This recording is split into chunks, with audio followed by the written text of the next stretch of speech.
Mm-hmm.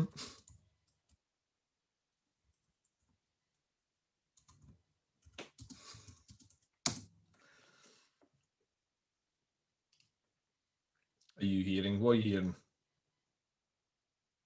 hearing? Is what I am I hear hearing. you. They've just missed gold. Okay, yeah. Hang on.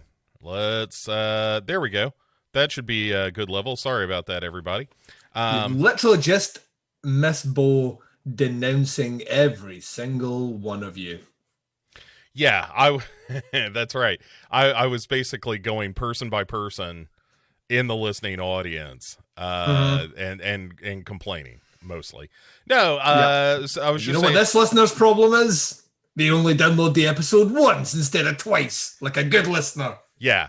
But in fairness, you should download it twice. Everyone should download it. You mean people aren't downloading it twice, Bo? Yeah, right. You like subscribe up for multiple podcatchers and download it on each of those is really what we're get multiple devices. Yeah, buy yourself an extra iPhone for sure. The least you can do. I had one of those moments recently, and we'll talk about important stuff in a minute, I'm sure, or Slasher, one of the two. But but I had for the first time in a long time, I had one of those moments where I cracked my phone. And I've done it once and it's traumatizing. And it was, I didn't realize I'd done it right away. Like, oh, I thought I really dodged a bullet. But anyway, instead, I had cracked it. I had like the protective screen on it, so it kind of held it all together. But it was still a mess. And I ended up having to get a new iPhone right before the announcement of the new model, which I don't care. Oh, no. My level of like I need to keep up with the new iPhone. Like I don't have that thing in me. I use my iPhone for occasional photographs, but mostly it's it's texting and phone calls and Marvel Puzzle Quest when I'm on the toilet. The important stuff, Duncan. A little bit of social media here and there. Just use mine to talk to Siri. We have deep, meaningful conversations about life, the existence of AI, and whether or not she actually likes horror, because it sometimes seems like she does, other times seems like she doesn't. She's a complete flip-flopper on that, Bo. You flip-flopper. I started using Siri for the first time with this phone. It's something I normally don't use, but I've kind of bought into the like, I'm giving myself over to the idea that like they're tracking everything. There's no way around it. So I'm just letting it happen now, as opposed to before when I was a little like, well, they'll never get me. But it turns out they do. Doesn't matter. It's like this idea of there's like some sort of control room somewhere that was monitoring you saying, they'll never get me, and everyone looking at each other kind of like, give us time. Yeah. Another one's cracked. Right. And now they're like, oh, just say it once. Just say, hey Siri, one time. Just say it once. Say it. And and so now I'm using it to set alarms and all that kind of shit, and that kind of thing. Yeah, of course, like that. I'd like to order an AK-47 to my abode. Sure, it's on the way. Next day shipping. Oh, how amazing! So. Yeah. So, that's been the biggest thing in my life. Unlike yourself, but so that begs the question, though. Now that you've had two. Are you going to get the snip? Is that it? Are you? I mean, we're not going to have another one. Yeah. But I don't know if I want to get the snip. So I'm just saying it has liberated friends of mine. Yes. So they have great things to say about vasectomies. I'm sure they do. I just don't know if I don't know if you know about this, but we have a public healthcare system over here. So. I mean, it's envied throughout the world, but... Well, it doesn't mean that they're going to do the vasectomy in public, right? I think that's how they do it. They just gather locals around. Yeah, your name's drawn at a lottery, and then Yeah. you get to see a man's cock tortured. So yeah, I'm I- sure there's fan fiction somewhere online about that as well. It's yet another victim of Brexit is the public genital mutilation. I didn't know what I was voting for, didn't you? Yeah, all right, so somebody in chat saying, stock up on frozen peas if you do go for the snip. And that is the one thing I heard was, Yes.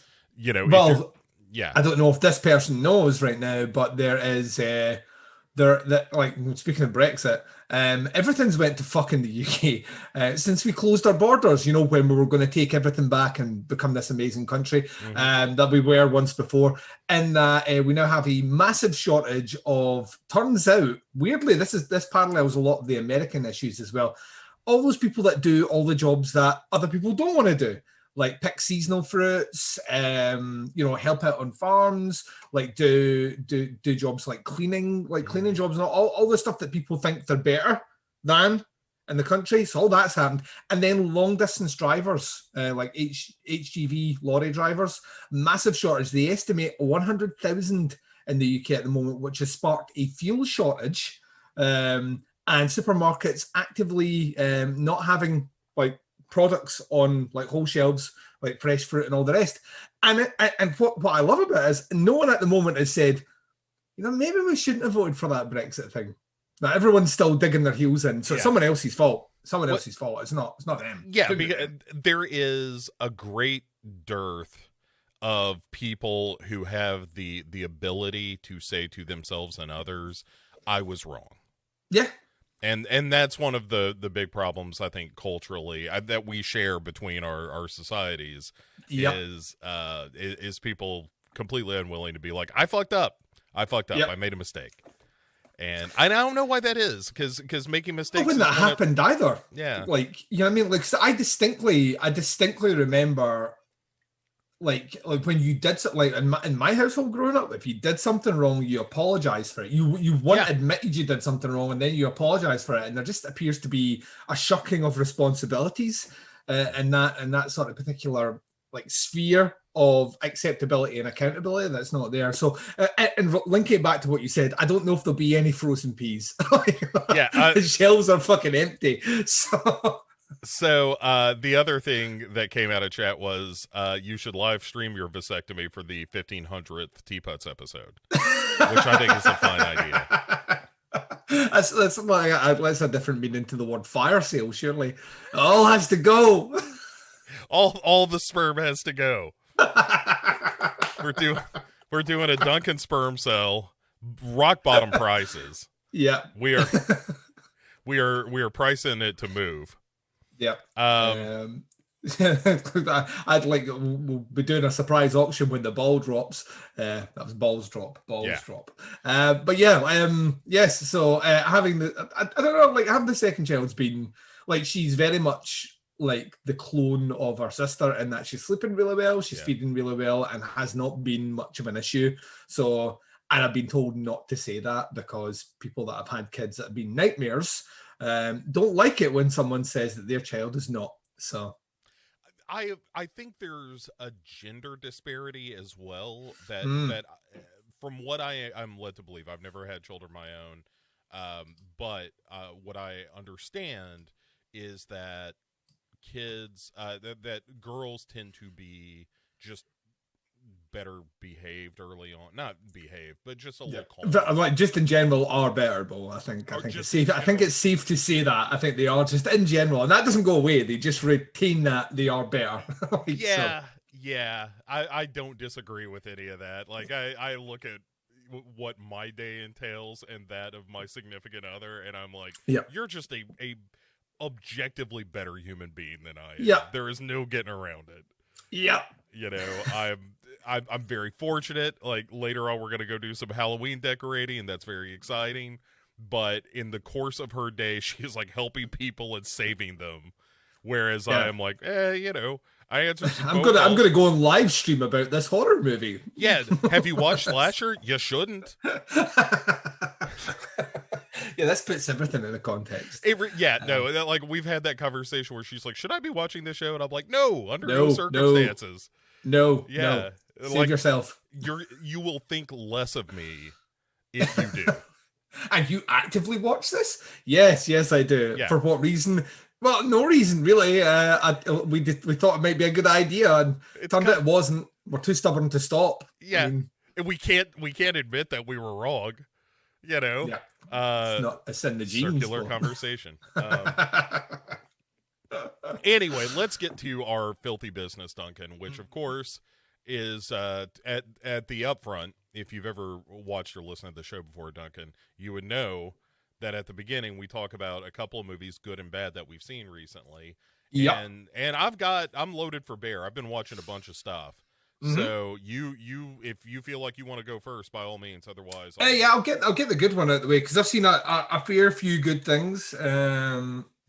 Mostly new horror releases at the old cinema, which has surprised me, because we haven't recorded in a couple of weeks. So The Night House, big thumbs up from this guy. Big thumbs up from this guy. I really liked that. I thought the ending was a bit twee. I believe I've heard that exact word used a couple of times. It's a bit twee, but it's not offensively twee. It's just like, right, I can see how you landed that, and I may have done things a little bit differently, but it completely makes sense from the movie you were doing. Also, what's really interesting about that one is, had I not known going into that Bruckner had been working on the Hellraiser remake, which had been taken away from him, which morphed into the Night House, I would have said that there was heavy Hellraiser influences on it.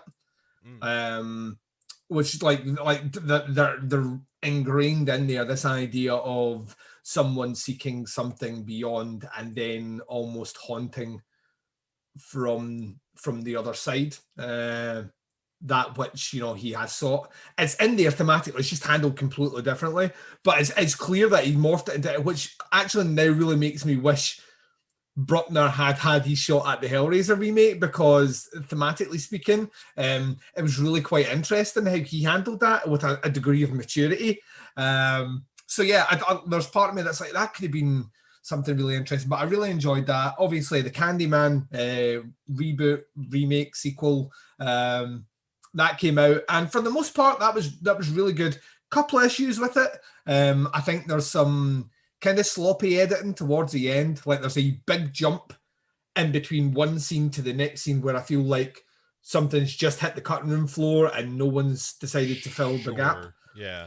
And that was really it. I thought everything else was handled incredibly well. I really liked it, yeah. Yeah, there's a scene where he is with a character and then the next minute they're in a church. And that bit, to me, it's like a kind of cut thing, and then we're there and I'm like, whoa, right, how did we... It felt a bit jarring, and I know they did re-edits before it was released in the year in between, and I don't know if that's something where they're like, actually, it'd be better to get this down to a tight thing, and if we take all these bits out, or we cut it a particular way, this scene no longer makes sense, so this scene has to come out, and we'll just take that jump because it's a movie that deals with, the idea of, let me put it this way, it wasn't enough to make me go like, oh, well, they fucked it.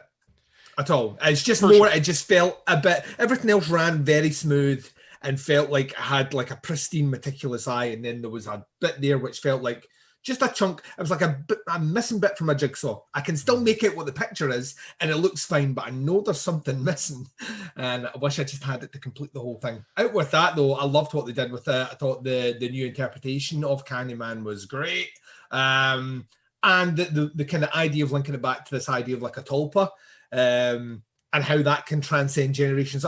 All that very, very, very smartly done. Like to the point where I'm sitting going, this movie's like really clever. I don't know if people are appreciating how clever this movie actually is. So yeah, it was really good. I couldn't agree more. I thought one of my favorite things I've seen this year. I thought that it does a very, very nice job of sort of threading that needle between being, like treading some of the same ground as the original, but also really exploding that in a way that made it feel very modern. And certainly you know, like obviously we don't want to spoil anything. So, but it does exist in a world that is, you know, post George Floyd in America, you know, where 100%. The idea of, you know, just black Americans living with injustice for years and years and years, and the faces change, but the injustice does not. Yeah. I think that it handles that stuff really well, and it's just it's just so smart about it. I really liked it a lot. Like you said, it's very clever. I thought the performances were great. I thought when it wanted to get bloody, it did that really well. Oh yeah. So yeah, it was just like, I left that experience kind of coming off the heels of something like Malignant, which I was still not seen yet. So I'm still not seen. Yeah, I tell people, like, I had the reverse of my usual James Wan problems with Malignant, where the first hour I couldn't care less about, but the last half hour I thought was rad. Yeah. But coming off of that and feeling like that was a real missed opportunity, and then seeing Candyman, I was like, oh no, this totally gets it right. This is exactly what I want out of a horror movie, which is, I like interesting characters that talk about interesting things and so forth. But anyway, yeah, so I'll tell you what, I'll give you my good. Go for it. And this is going to be a bit of a cheat, but so because I want to mention Savage Land, which is something that came up on the summer series. Yeah. Was that a first time watch for you? No, I'd seen it before. Oh well, look who's here. Clever girl.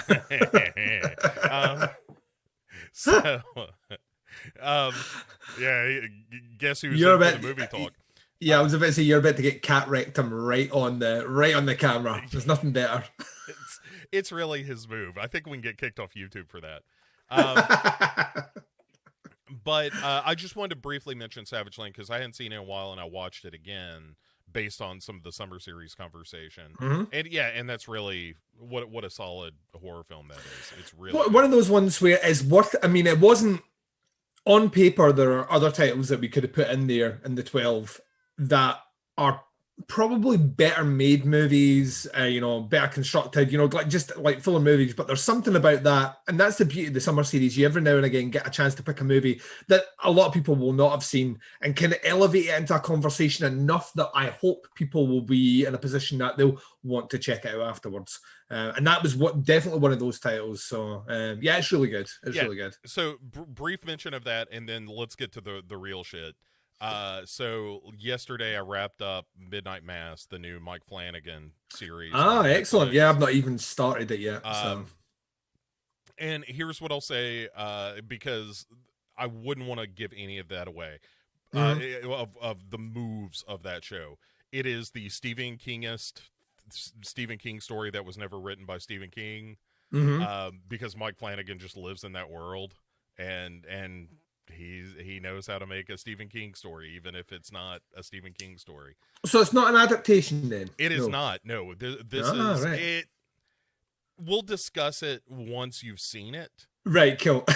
Because there's a moment where it's like, oh, I thought it was this Stephen King story, but it's really this Stephen King story. Right, cool. So it has some moves, but So I will say, I don't think Midnight Mass is as good as The Haunting of Hill House, in the sense that it is a less. It is less about, hey, let's just do this creepy ghost story. Yeah, Instead, I think Midnight Mass is a far more ambitious kind of story, and. It has the sheer balls, the fucking balls, Duncan. The fucking balls. To basically pose the question, what happens when we die, and what is the nature of faith? And it answers the question. It doesn't. It may not answer it to your entire satisfaction or my entire satisfaction, but that is the field we're playing in with Midnight Mass. It is much more esoteric. It is much more ambitious. I think it's probably better than Haunting of Hill House, but I don't know that it's as like it, like Haunting of Hill House feels like slipping into a blanket or something, where you're just like, ooh, let's get the cocoa out, and ooh, this is scary. Whereas Midnight Mass is like, I'm feeling a lot of complicated emotions about the nature of my relationship to whatever God may be. And thinking about issues of addiction and how religion treats that, and so it's a much more, like I said, it's just far more ambitious. It's got great performances. There's a great Mother Carmody kind of character that is real fun to hate in that movie. And the one thing that kind of made the rounds on social media, and I would echo this, if you have any way to turn off the autoplay for Netflix episodes, do that, especially for the 5th episode, where you are going to want to kind of live in the credits for a minute. Cool. Yeah. So once again, Mike Flanagan. And here's what I did, Duncan, because I'm such a glutton for this shit. I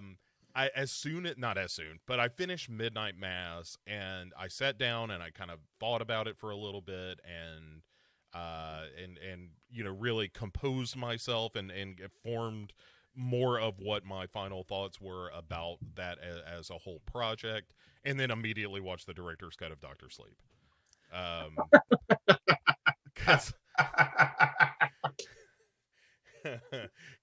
Because I was like, hey, you know what's a much more I would say less challenging kind of story. It's just a good story. But it was weird, because going back to Dr. Sleep, I was like, oh yeah, there's really a lot of the same kind of ideas in Dr. Sleep, just not addressed as directly as they are in Midnight Mass.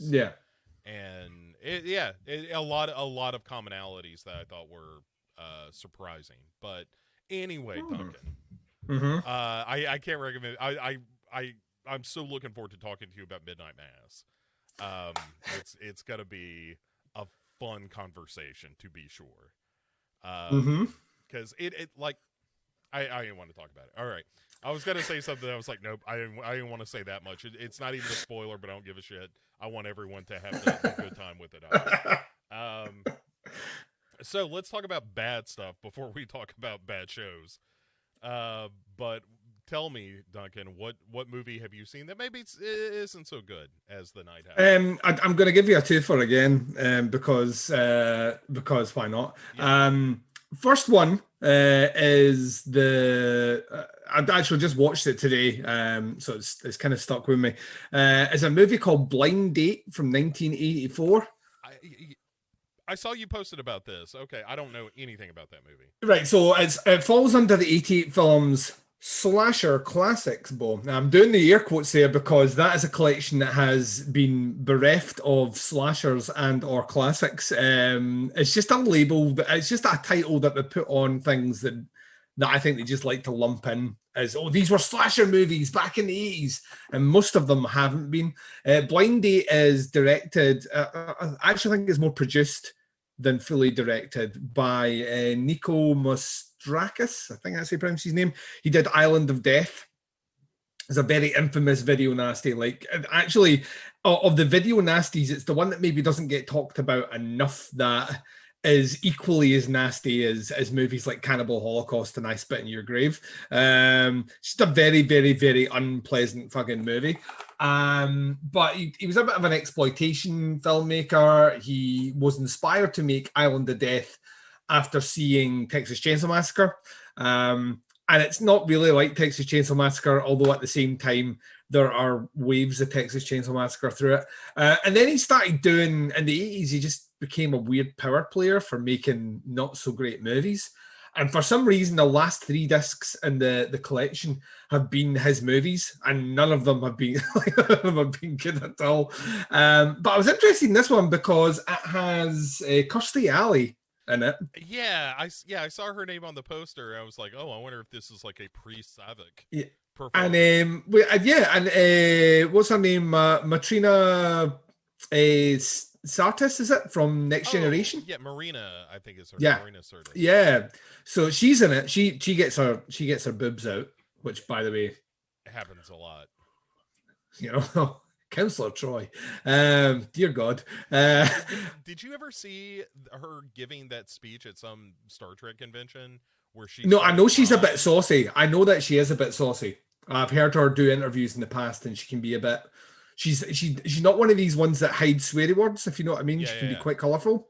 Well, But she like broke down crying, talking about how like getting the Star Trek gig kind of saved her from these yeah, exploitation movies that yeah, she was doing to pay the bills, but she hated it. yeah. Anyway, so Oh, so she's a blink and you miss her role in this one anyway. She's one of the early victims. So yeah, this movie is not good. like, because I think it wants to be a sci-fi movie, but also wants to be like a giallo, and it's definitely not a fucking. Clearly, this dude here has watched some 70s Argento and been like, you know what, I'm gonna do an Argento movie, but it's not a slasher because it doesn't follow the tropes of just even the general tropes of being a slasher. It's an hour and 45 minutes, and basically it's about this accountant executive who works for a modeling agency who's over in Athens for some shit. He basically fancies himself as a bit of a Patrick Bateman in that he's constantly walking around with a Walkman on, listening to bad music, and he's very like handsomely dressed and all the rest. But he's a hero in this movie, but he's also a peeping Tom. Right, as so most heroes are, yeah, because he thinks one of the models resembles an ex-girlfriend of his, so he starts basically stalking her. And in the stalking of her, he comes across someone committing a murder, the giallo aspect of it, and chases after this guy, and then this is serious, runs into a tree and goes blind. No joke. Goes blind. But there's nothing. He'd been hit on the head by a coconut. This is literally, I was like, what are we fucking doing here? But they address it in the movie in that his eyes are fine, but the trauma has blinded him. Oh, I gotcha. Yeah, okay. So it's psychosomatic. Yeah, but instead of like trying to fix that issue, what he opts in for is an experimental procedure. This really happens in the movie. An experimental procedure which will basically allow him to visualize computerized sonar by way of a Walkman. Yeah, like a bat. What bats famously. Yes. So he plugs all these things into his arm and a Walkman, and then he can see essentially grid lines. So it's like a shite Tron. Okay. Right. So this is what he sees. Uh-huh. And but then he goes back to like peeping in on this woman. But all he can see is the outline now. Like, you can't actually make details it unless he's up against her. And then he stumbles across the killer again and then decides to catch the killer, stop the killer.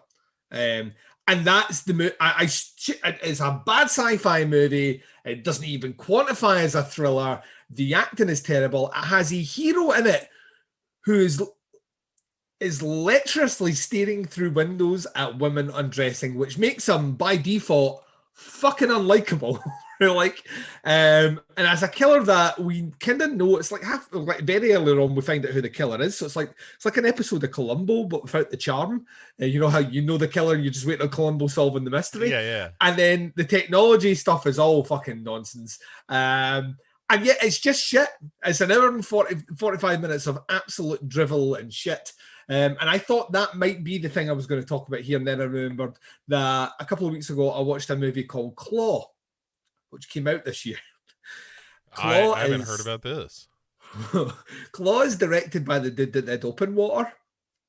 Oh, okay. I like Open Water enough. I'm the same as you. I'm like that. This guy has clearly been trading on this movie for years now because he's done nothing else good.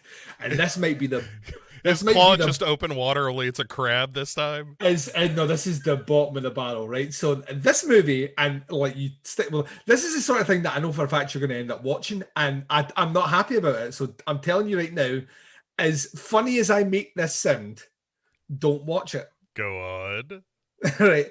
So basically, this is it wants to be Tremors, right? So there's a ghost Wild West amusement park thing in the middle of nowhere outside of Los Angeles. Mm-hmm. And there's this female comedian going to her first gig, her big break with her gay friend, and they get stranded in the road and, you know, have to basically hitchhike to this ghost town to spend the night in order that they can get their tires changed and then make their way to Los Angeles so she can do the gig. And they meet this really eccentric guy who runs the ghost town that no one visits.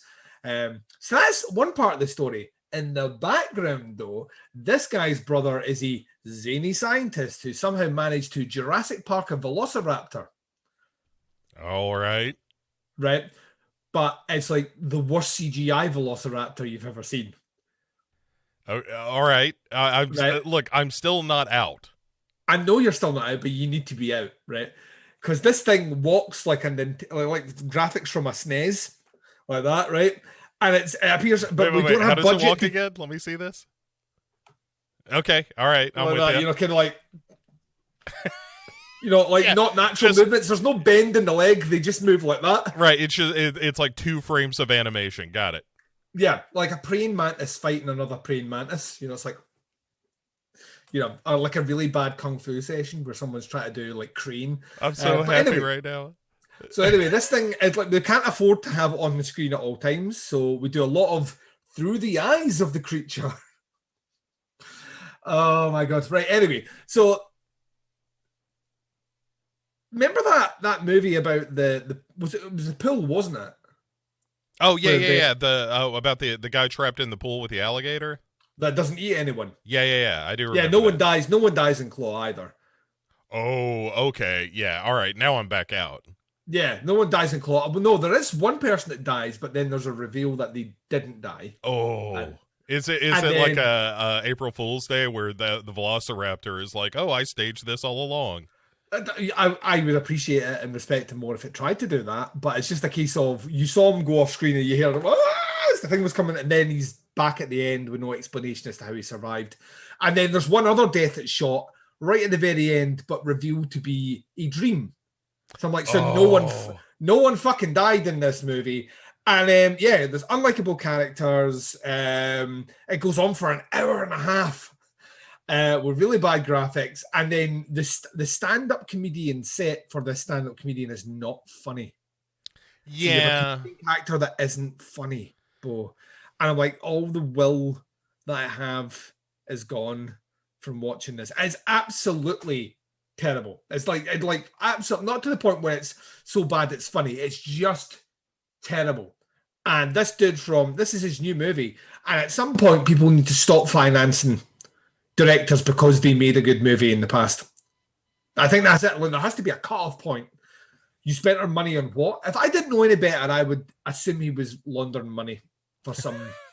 So I swear to God, it's barely a movie. It's barely a movie. Like that Corman Fantastic Four where it just exists to like retain some rights or something to yeah, like, or what was it, Hellraiser that last Judgment, is that what it was? Yeah, the one with Fat Pinhead, which was purely made only as a way to retain the rights with the studio.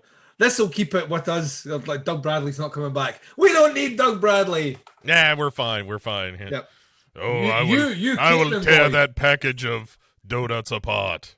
Literally, that guy was just like, but he couldn't even speak because he had the donuts. But yeah, so like, Claw is awful, and the worst thing about it is, and this is the thing that almost made me want to like write an angry op-ed direct to the director himself, is on the poster they used the joke from Jurassic Park. Do you think he saw us? And I'm like that. So not only are you fucking playing around in the playground of Jurassic Park, one of the best movies of the last 30 years, right? Not only are you playing in that one, right? And you're kind of, we've resurrected this sort of year, but you're not even a patch on it. That movie's a fucking PG, and at least 4 people die that you see visibly on screen in gruesome fucking ways. Not only do you do that, but you try to be pithy and funny with it in a terrible way, and then you steal the funny joke from that, and you put it on the poster as the tagline for your shit movie. I appreciate how angry you are about it. I hate wasting time. I hate wasting time on things, and it came through as a screener, and I sat and I watched it, and I just couldn't understand what the fuck I'd watched at all. It's just awful. So that's my bad. Beat that, Bo. I can't. But I'll tell you what you've done here is you've successfully talked me out of seeing it. Don't watch it. Yeah, like, this is why he keeps getting movies. I think it's people keep checking them out because they don't want. Yeah. No, you know I mean? I'm out. I think the idea that, hey, this is just a dude who kind of cribbed some shit from Jurassic Park but didn't get it right and nobody dies. How do you fuck that up? How do you like CGI Raptor aside? Put extra characters in there as fodder and kill characters I don't care about and kill them off. Yeah, if no one in your movie dies in which there is a threat like a mechanical velociraptor, yeah, just like we talked about, whatever was it called, the pool? I don't even remember. It was the pool, yeah, it's the pool. Like that's the biggest crime. Like I said before, in that movie, the dog hangs itself to get out of the movie. He took the easy way out. Yeah. So commit seppuku on like at the side of the pool to get out fucking being in that movie. Demanded his names be taken out the credits as well. Seppuku. When asked for his comments about the movie, he said it was rough. You know what? I'll allow it. What's your bad? Give me your bad. Okay, so I've been stupidly on a run of found footage movies lately. Because I there's something about a found footage movie that I just kind of innately appreciate.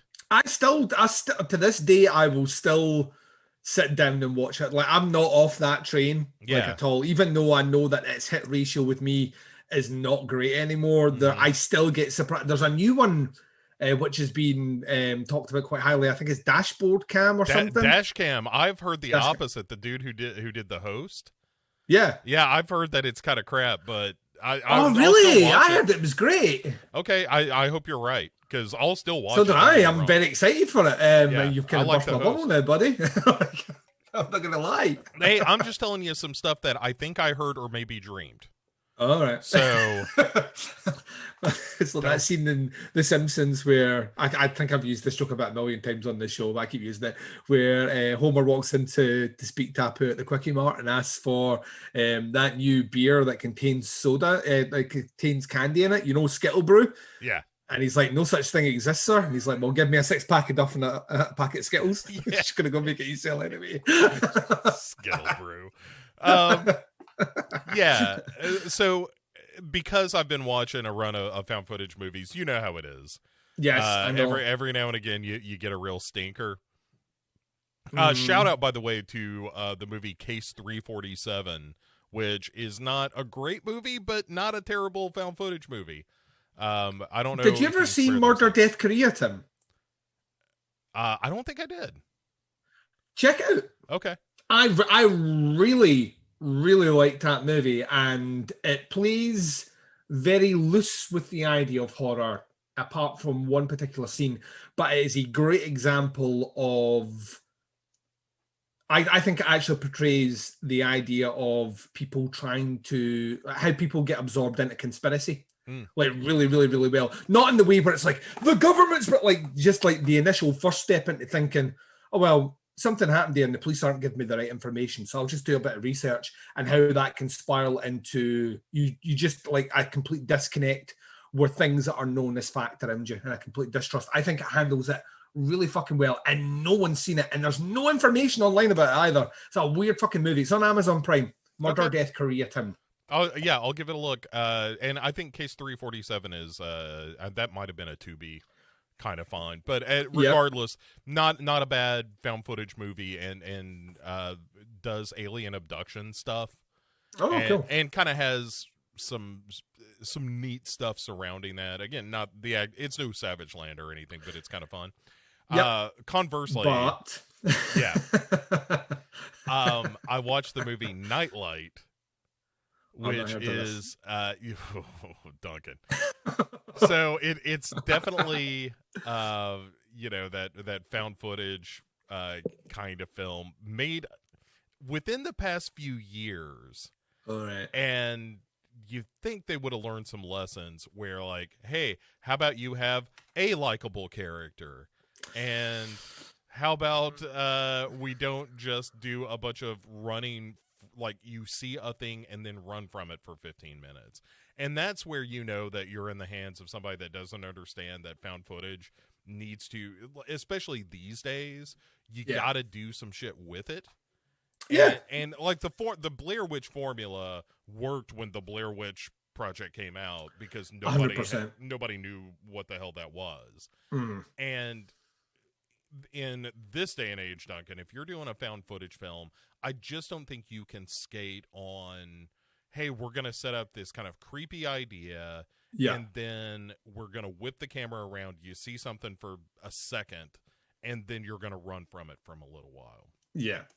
And well, that's what's got me intrigued about this, the Paranormal Activity movie that's coming out next month is like you say, that formula doesn't really work anymore. Like, you know what I mean? It's kind of become a bit of a cliche. So if you're returning to do that, is there more tricks in the bag that they're going to pull out to kind of modernize it? Or is it just going to be another Paranormal Activity movie? And if it's going to just be another Paranormal Activity movie, do we care? Right. The last one that I think I enjoyed was the marked ones. Yes. Because it had that whole shotgun sequence.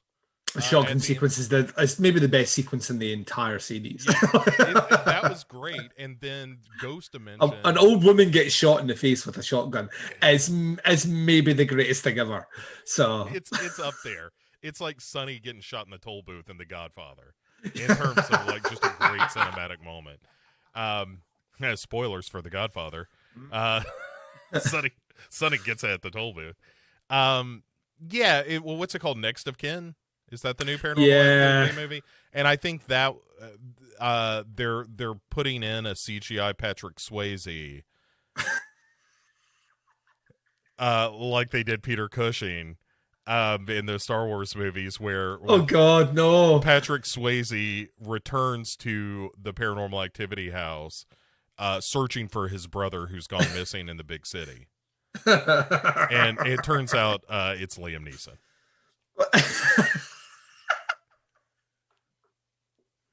And if that isn't the best Paranormal Activity movie ever made, I don't know what would be.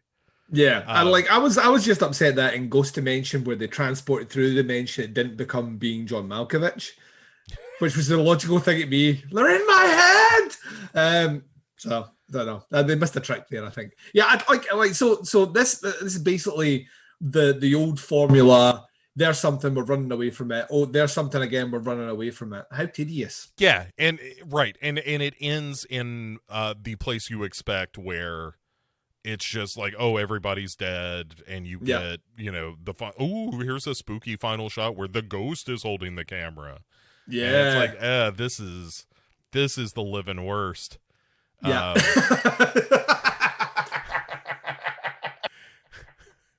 Where the camera turns around and it's a CGI velociraptor. It's John Malkovich. It was me the whole time. Me. Can you believe it? Welcome to my ghost dimension. Yeah. I see you standing over the grave of another dead president. I see you standing over the grave of another ghost president. Ghost president Abraham Lincoln in the background going, he's serious. 4 scores. Like, he's serious.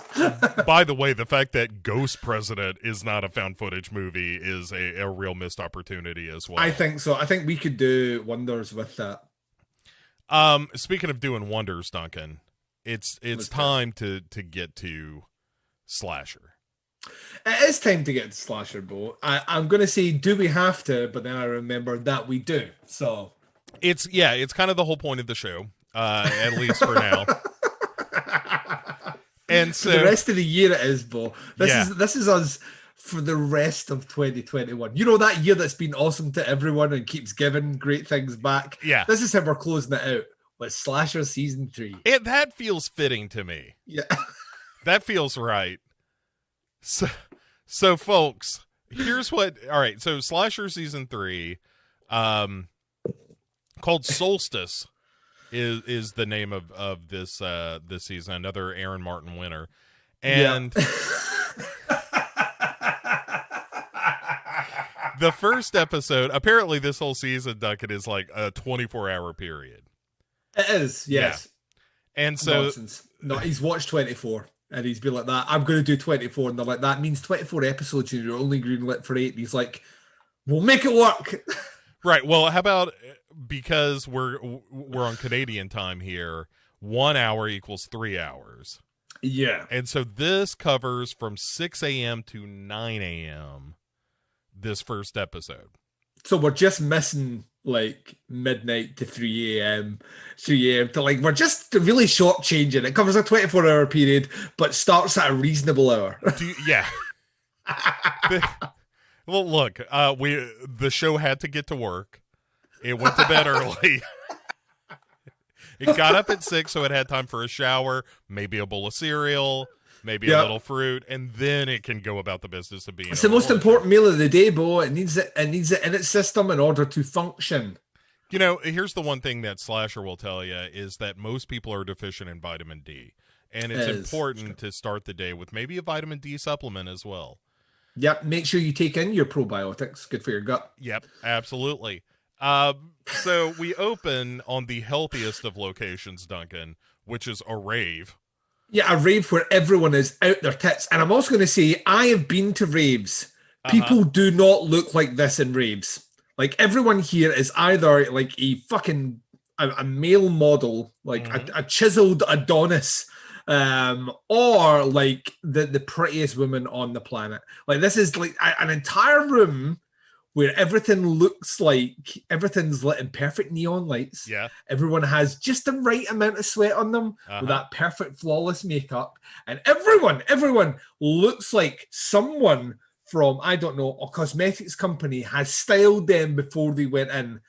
And that's just not what raves look like.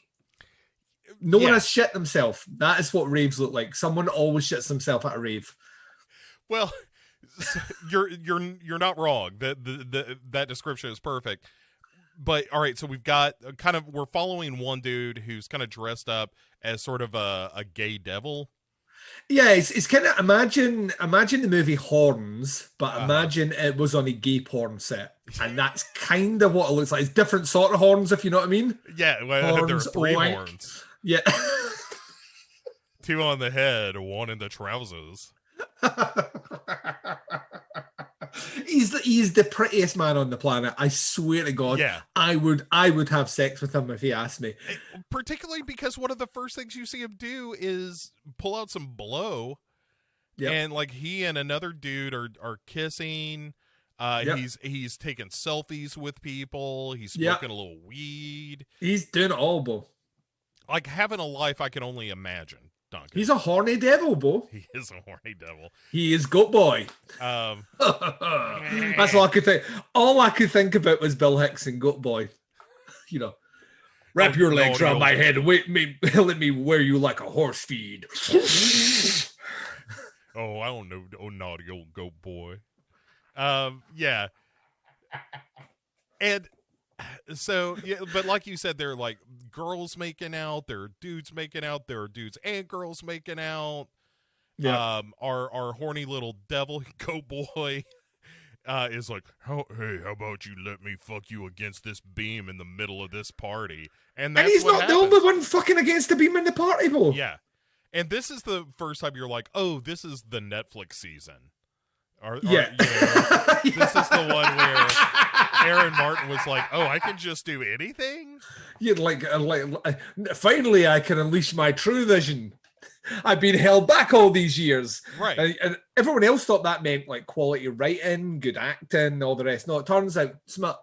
Yeah, how about I just do a little bit of bisexual porn in honor of Bisexual Awareness Day? Yes, and. Anyway, so after he gets done with his debauchery, he's strolling home through a dark alley, feeling pretty good about himself, and I don't blame him for a second. He's just been laid. He's done all the drugs on the planet. He's walking home. He's walking on sunshine, Bo. Yeah, I mean, blue sunshine, probably. Yeah. I love that movie. Yeah. So he passes by a dude in this neon face mask, and he sees him, and he's just like, and it just laughs at the guy. it just keeps on staggering home. But if you are a killer, Bo, and you're like, finally I shall reap my revenge on this city. Here's my costume and all the rest. And then, like Batman, like if you were watching The Dark Knight and when he drops down from the ceiling, all the criminals laughed at his silly bat costume. You know, it kind of loses the impact. And no wonder this guy's like, fuck you. Take some look at my sales. Yeah, look at my fancy neon mask. This is cool. I haven't completely stolen the idea of this from The Purge. Right. or the video game Watch Dogs 2 and all of that stuff. Yes. Yes. Yes. So the killer follows him. Yep. Then pulls a knife, just runs at our horny little devil and stabs him a couple of times. Yeah. And he's got a knife! We'll get there. We're only one season away. And he gets... actually, after this, we're only 7 episodes away. I know. I'm counting down, Bo. I'm counting down. Trust me. The countdown to Cronenberg has begun. But, so our horny devil... is just screaming bloody murder as he would. He is actually he is like literally it's like it gets like shanked a couple of times and it looks quite sore. And once again, the one thing we can never like throw a bad word about slasher is when they want to do practical effects, they do them really well. So we get him, he climbs up a set of stairs, goes into an apartment building, right? Which we find that it's his apartment building. But he tries to close the door. But from the sheer amount of blood that has left his body, has made the floor slick, which he keeps slipping on. Which I did find kind of funny. Yeah, slipping around on his guts. He's like, it's like, and he's trying to close the door, and but once again, lots of blood. It looks like a nice knife wound on him. Although I'm like, he got shanked about 4 times. There's only 1 knife wound on him. Let's not count too much into that. Maybe hit him in the same spot 4 times. Unlikely, but so he's screaming bloody murder, as they would say in Scotland, as he climbs up the stairs to start doing the old, once again, a second mention of American Psycho in the show, like the scene of the woman like banging on the doors as she's being chased by Patrick Bateman naked with a chainsaw. And he goes to Cassie, a lady in the apartment building, and she's like, fuck off. Well, and the insinuation is that he may have slept with her and wronged her. Yeah. And not the first door you knock on, Bo. Right, well, look, any port in a bloody storm. But she's having none of this and won't let him in. And then he thinks that there's a key above the door, and there's not. And meanwhile, while he's looking for that, our neon-faced dude comes up behind him and just stabs him a few more times. Well, yeah, like, because the thing that kind of struck me straight away is we've plenty of, like, in this scene, we get plenty of witnesses that see a killer stabbing this guy. Yeah. So there's this, suspected, like, it's clearly evident that people in this building kind of, and I think this is why it's going to link back around, but clearly see this guy stabbed and do nothing to assist. They're all fucking cowards, Bo. Yeah.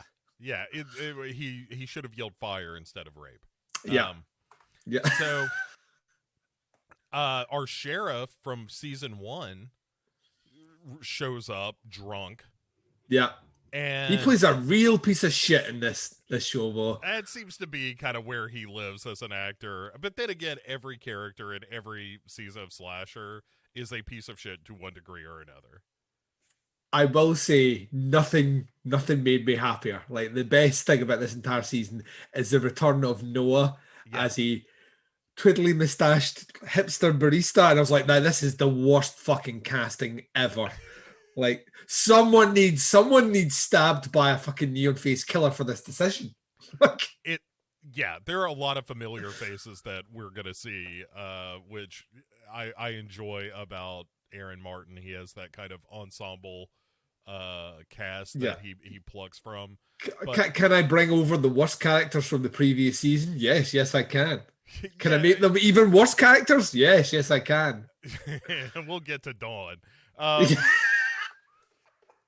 She took the biggest step down from, bitch who at least knew what was going on to social media. And still, weirdly, maybe the most likable character in this, out with the girl in the hijab. Maybe those two are the most. And and when a blogger herself is, like a blogger / influencer is someone that I'm like, you might be the most likable. I don't like that. Well, I don't want to like those people. Yeah. Anytime somebody like in any kind of entertainment is an influencer or blogger or something, like, is the likable character that the audience have to linchpin on is not a good idea. Yeah, for sure. But in fairness to this show, I don't think she is painted in necessarily a great light here. No, I think she might be one. I don't think Dawn surviving this season is what I'm saying, Bob. No. So Dean Mcdermott is the actor's name who plays the sheriff. He's playing Dan in this season. The handyman. Yeah, so Sheriff Dan. Lieutenant Dan. Lieutenant Dan, you've got drunken legs. Because he's just constantly fucked up. And a racist keyboard, apparently. Oh, my goodness. We'll get to it. We'll get to it. oh, God. This whole episode, dude. The whole episode. Front to back, everybody is terrible in this except for the killer, and we'll get to and they're all the worst. They're all like they're all steroid Arnold Schwarzenegger like versions of bad. Like their qualities are all like magnified to the nth degree as a negative. Are you trying to suggest that maybe Aaron Martin isn't great about nuanced characters because? This is what I'm thinking, that he's taken the wrong lesson away from 80s slasher movies, and not like, I think that's the bit that he's missed. I think what he's seen is like, and as slasher movies went on in the 80s, you had essentially all your trope demographic characters, and they were all like the blonde bimbo was the most blonde bimbo in this movie, and I think what he's thought is, right, well, I can modernize that. And you can't. So they have to be abstract terms. They have to be, on that level. They can't be, this guy has right-wing tendencies, so let's make him the head of fucking the Ku Klux Klan. Like he's the leader of the Proud Boys. You can't fucking do that. And that's what he's done. So no one can just be like a kind of casual version of anything or have a tendency towards something. It's like they all have to be the worst version of it. The most extreme version, and that is tiresome because I just don't. I believe these people exist in one way, shape, and form. I just don't believe they all exist in one apartment complex. Yeah, I totally agree. It is this one goes to 11. All the way, it's this Spinal Tap 11 all the way through for every character. Right, so anyway, he passes Dan, who does fuck all, right? So one quick note from chat that I have to clarify, Lori, who is Mr. Tori Spelling? Because one of these characters apparently is married to Tori Spelling. And really? I need to get to the bottom of that. Anyway, so we'll circle back to that. If we find out it's Noah, I am going to shit a brick. Oh, that would make me happy. All right, it would feel like cosmically that makes sense to me. There was a logic to that. So the Sheriff Dan sees this killer just run by, and he's just like, well, that looks fucked up. Literally what he's like, he does nothing, not like hey buddy, you might want to stop. He just lets the guy walk past it. And then there's part of me is like, if this character was gay or even bisexual, maybe that's something this Dan guy would do because he's a real fucking piece of shit. Yeah. So that kind of maybe there's advanced thought. I get the feeling there probably isn't. But here's a question for you, right? Yes. Like please. this, so there's a bit more stabby stab. Mm-hmm. Our horny devil walks out and then is struck by a car dead. Yes. Right. Yes. The killer in the neon mask didn't kill him. Then it's the person that helped him with the car. I suppose so. I'm not saying he was going to survive, but I'm just saying it's the car that killed him, though. Yeah, sure. But yeah, in this crowd, we see some familiar faces from previous seasons to let us know, like, oh, this is gonna be a ride. Setup that I hate. It swings round and they're all. And this season, I don't know if you realise this, Aaron Martin is taking right down the barrel of the gun. He's taking direct shots at people that use mobile phones and technology whilst putting out a show on Netflix, a streaming site.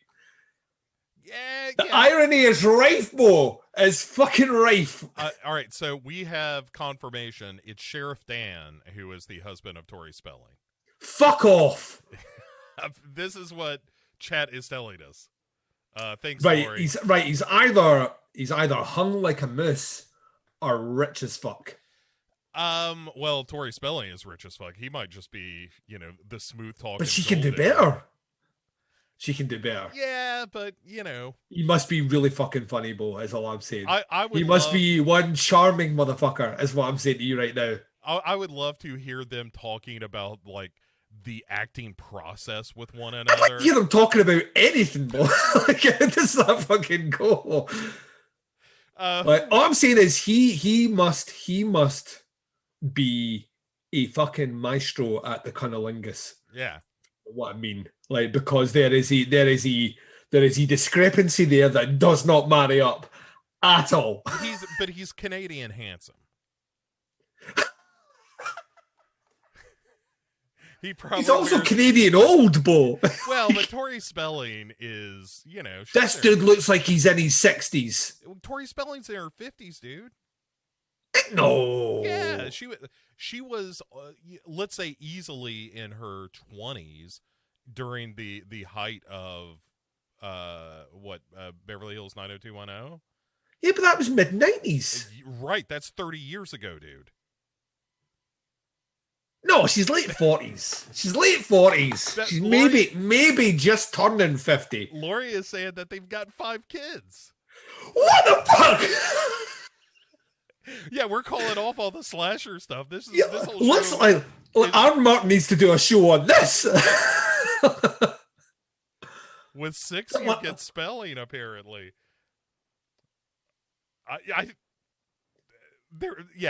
We all have a lot of questions here, Duncan. How? This may be the happiest I've ever been. Why are we only finding out this now on season 3? Surely they were married in season 1. Well, with 5 kids. And why is she has no issue with him playing a child molester that locked up like someone with his love child in the basement of his home in the first season, only to be replaced in season 3 by a walking fucking right-wing racist. Right, just 8chan with a pulse. Yeah. I think as long as you don't take your work home, Duncan.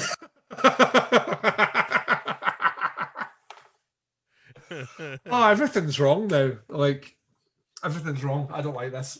All right, so in typical Aaron Martin fashion, it turns out that all of this that we've just seen is a flashback. Yes, and then I'm like, oh, goody. You know what that means? More flashbacks. Flashbacks every episode. Yay. I can't wait for that. And I get a feeling that we're going to find out something that happened in the building. So all these characters live in the same apartment complex. Yep. And they're all witnesses. And it did deal kind of that shot of them turning around with everyone there overlooking the body is kind of that old, it's kind of the old dark house, murder mystery where they're all standing and this kind of, could be one of us is the killer. Ooh. And I can't be fucked with that in a show like this. Because we've realized in the past the killers are easily predictable and I can't be bothered with it. I would also like to believe that is not the only time we're going to reference the old dark house in our discussion of Slasher season 3. Classic film. Wait a minute. Yeah, where he went back to his horror roots, Bo. Yeah. Things that really inspire me are movies like fucking Trash Fest 73, American Psycho, clearly. American Psycho, and the Old Dark House. And that's what I'm bringing in this season, guys. I'm bringing, and I'm also going to throw in a healthy, and I'm going to throw in a healthy dose of social commentary. Oh yeah, all right. So a year later, and we have, I think it's the teacher. Is that who this is? Yes, this teacher is has he done this because like there's all those articles going around of teachers sleeping with their students? I think that's what's happening here, but so she really wakes lazy. up in bed and checks her phone, and it's a dude sending her pictures of his chest, and she's like, I don't think so, and then starts snapping pics of her vag. Yeah, I like.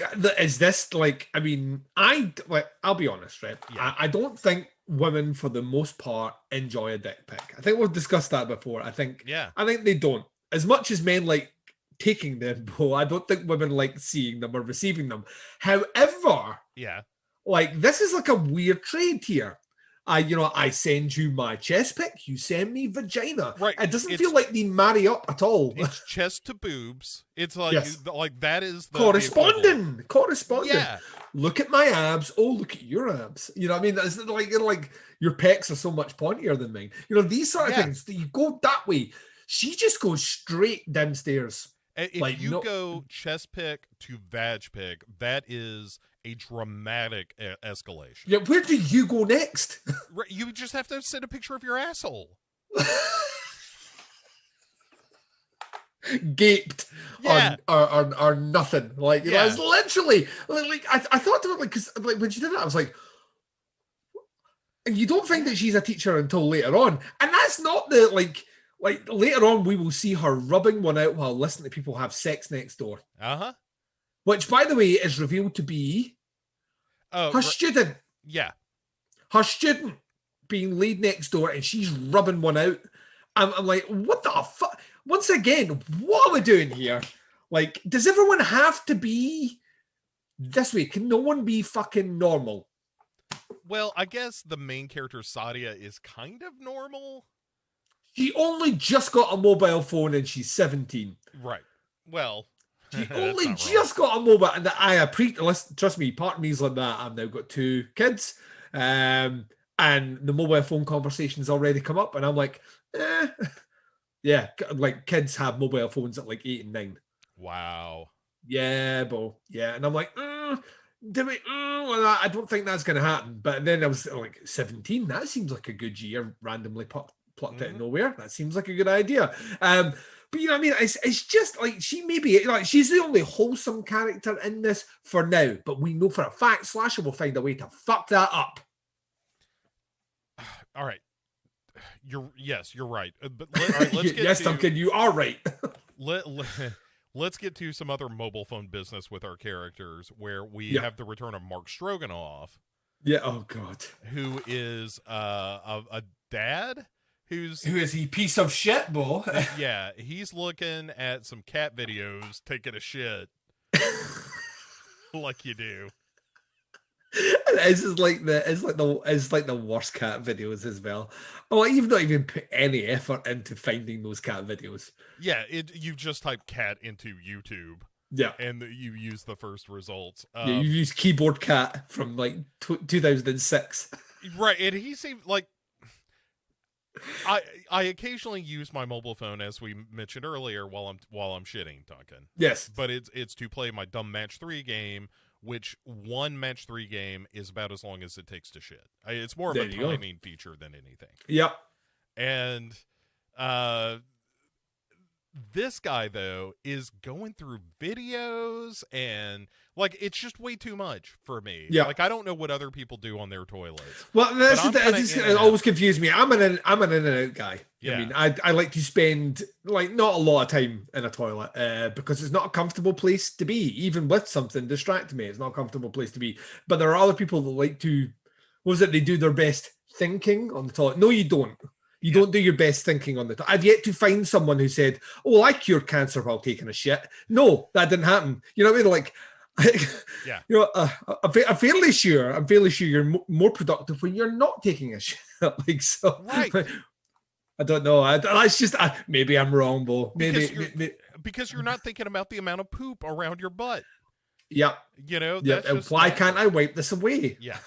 So anyway, while he's shitting and watching cat videos, his son is like, is it a video that he sees where like some pride flag is burned and he's being the like socially active dude, and then there's Noah is buying some clothes online and grooming his stupid hipster mustache. Oh, why? And why, Bo? The suspenders were enough. We got the point. The fucking mustache as well. Fuck this show. He looks like he is the ringleader of a circus. He does. It looks like the famous British criminal Bronson has lost a lot of weight. Like he went on a hunger strike in prison. Right, and got really into coffee. Yeah, totally into coffee. We'll get to his conversations about coffee later on. I have been to some of the most and there's at least 2 kind of artisan coffee places that I'll go to that are with people that do things that I'm like, that's completely inappropriate in front of the customer. Like that way where they're making the coffee and then they smell the coffee before they give it to you. And I'm like, surely you knew what that coffee smelled like. You fucking sell it. You know what I mean? Like those out of my coffee. Like weird, kind of fucking strange, bizarre. We're adding this to the experience of our artisanal coffee like that. He does it on a level that I've, and once again, on an obnoxious level I've never seen before, where he breaks down the exact components that make up the cost of his coffee. Yeah, and people seem okay with that. No one has hit him. I don't understand what's going on until his inevitable stabbing, which it doesn't happen in this episode, but it's coming, Duncan. We're counting down, Bo. We are counting down. Let's hope this time the stabbing is not in his anus like it was in the previous season. Oh my god, yeah. You got fucked, Bo. How much prison rape will be in Slasher season 3? I'm hoping none. Look, I think that is a naive I'm hoping statement. everything is consensual in season 3. You're living in a fool's paradise, sir. Meanwhile, we cut to Dawn, who is running her vlog, and she's just like, "Hey, people, I've got, here's what I'm eating lately. I'm eating nothing but like chickpea enemas, and here's some makeup tips. Love ya."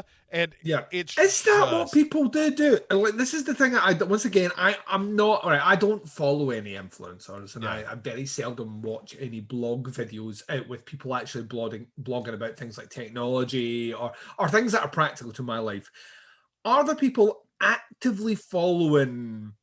Like, I know there's like people like one of the Kardashians is like, that's what all her life is influencing. She's the one that makes all the money.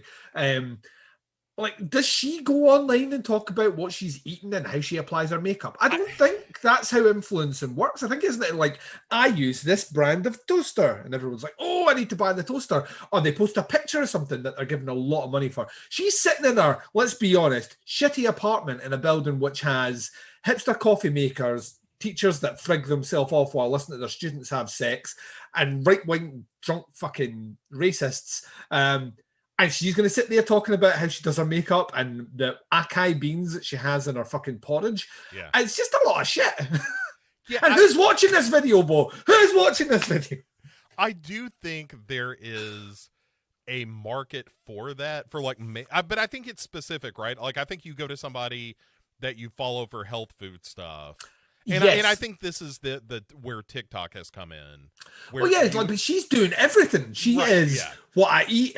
Here's my makeup. Oh, by the way, here's the news. Yeah. Right? Yeah, like that's the problem. Is that she's like the Dollar General store of vloggers, where it's a little bit of everything and all of it's kind of cheap and shitty. You come for the makeup tips, leave with the news of homicide. Yeah. Right. Like, that is not what you have to do. You have to fit like a niche, and be like, hey, I'm the genital warts guy, and I'm going to tell you everything that you need to know about genital warts and how to treat them and how to put little makeup on them to make faces. There's money in that. Just take a look at Dr. Pimple Popper, who has like millions upon millions of followers, and all she's doing is busting zits. Yes. Have you ever watched that show, by the way? Dude, I'm addicted to that show. That's why I mentioned it. There's something so weirdly satisfying about people getting things cut out of them. Yes. And like I had never seen it, and my girlfriend and I were on like a weekend getaway. Yeah. And it was one of those things that we ended up watching like 2.5 episodes of while we were just kind of lying around for no good reason. I'd never seen it before. And you're right, like seeing her like cut into somebody and pull out like 2 handfuls of some tumor. Yeah, that is just like, well, we got to cut this. Well, I can join live like that. Literally pulling a quattle from someone's back. Yeah, you know what I mean? Like it's the weirdest shit ever. But I can't take my eyes off it. As gross as it gets, I can't. So there's a market for everything, but that's what she does. She's not pulling that thing out there and saying, "Oh, by the way, in the morning I like to start my day with a fresh mango." You know, she's pulling shit out. She needs to have her thing and not everything, because that's the problem. Like if you do a thing, then you can cater to an audience that's into that thing. If you do everything, you're marketing just yourself. And maybe that's the idea, is that I think that's what we're going to find. I think hopefully we're going to find out later on that no one's watching. Right, that she has like a grand total of like 6 viewers for everything. Yeah. So Duncan. So she's doing her video. Yeah, and so then we go to the next apartment. Yeah, and that's Sadia and her family. And Sadia is kind of the main character, who is Muslim. Her parents are worried about her because it's the 1-year anniversary. It's a 1-year anniversary of this murder. They're about to go out of town. Yeah, and they're like, "Hey, why don't you come with us? And at the very least, we're going to give you this phone that you've never had, so that we have peace of mind, because you're going to constantly tell us where you are, what you're doing, and we're going to be able to get in touch with you if something happens." Also, this right away gives away to, like, there's that, like, because this happens in slashers, so I don't think it happens in any other genre at all. This is the 1-year anniversary, so obviously the killer's going to come back to this building. Yeah, you know what I mean? It doesn't make any fucking sense. Like, this killer's evaded capture for an entire year, but he's going to come back here for the 1-year anniversary. Maybe somebody in chat can correct us, but I don't know of a single time where a killer has struck on their anniversary as a in the same place. In the same place. That's same what place it is. On the anniversary, it doesn't happen. Like, they come back to visit areas to relive the crimes, but they don't typically kill, on the anniversary in the same place. Right, and I'm willing to be wrong about that. I just don't know. Okay. Otherwise, Bo, the police would be there like all the time, and so they're not. He gives Sadia a real Kevin Costner from Man of Steel instruction, where he's like, if anything happens, just don't get involved.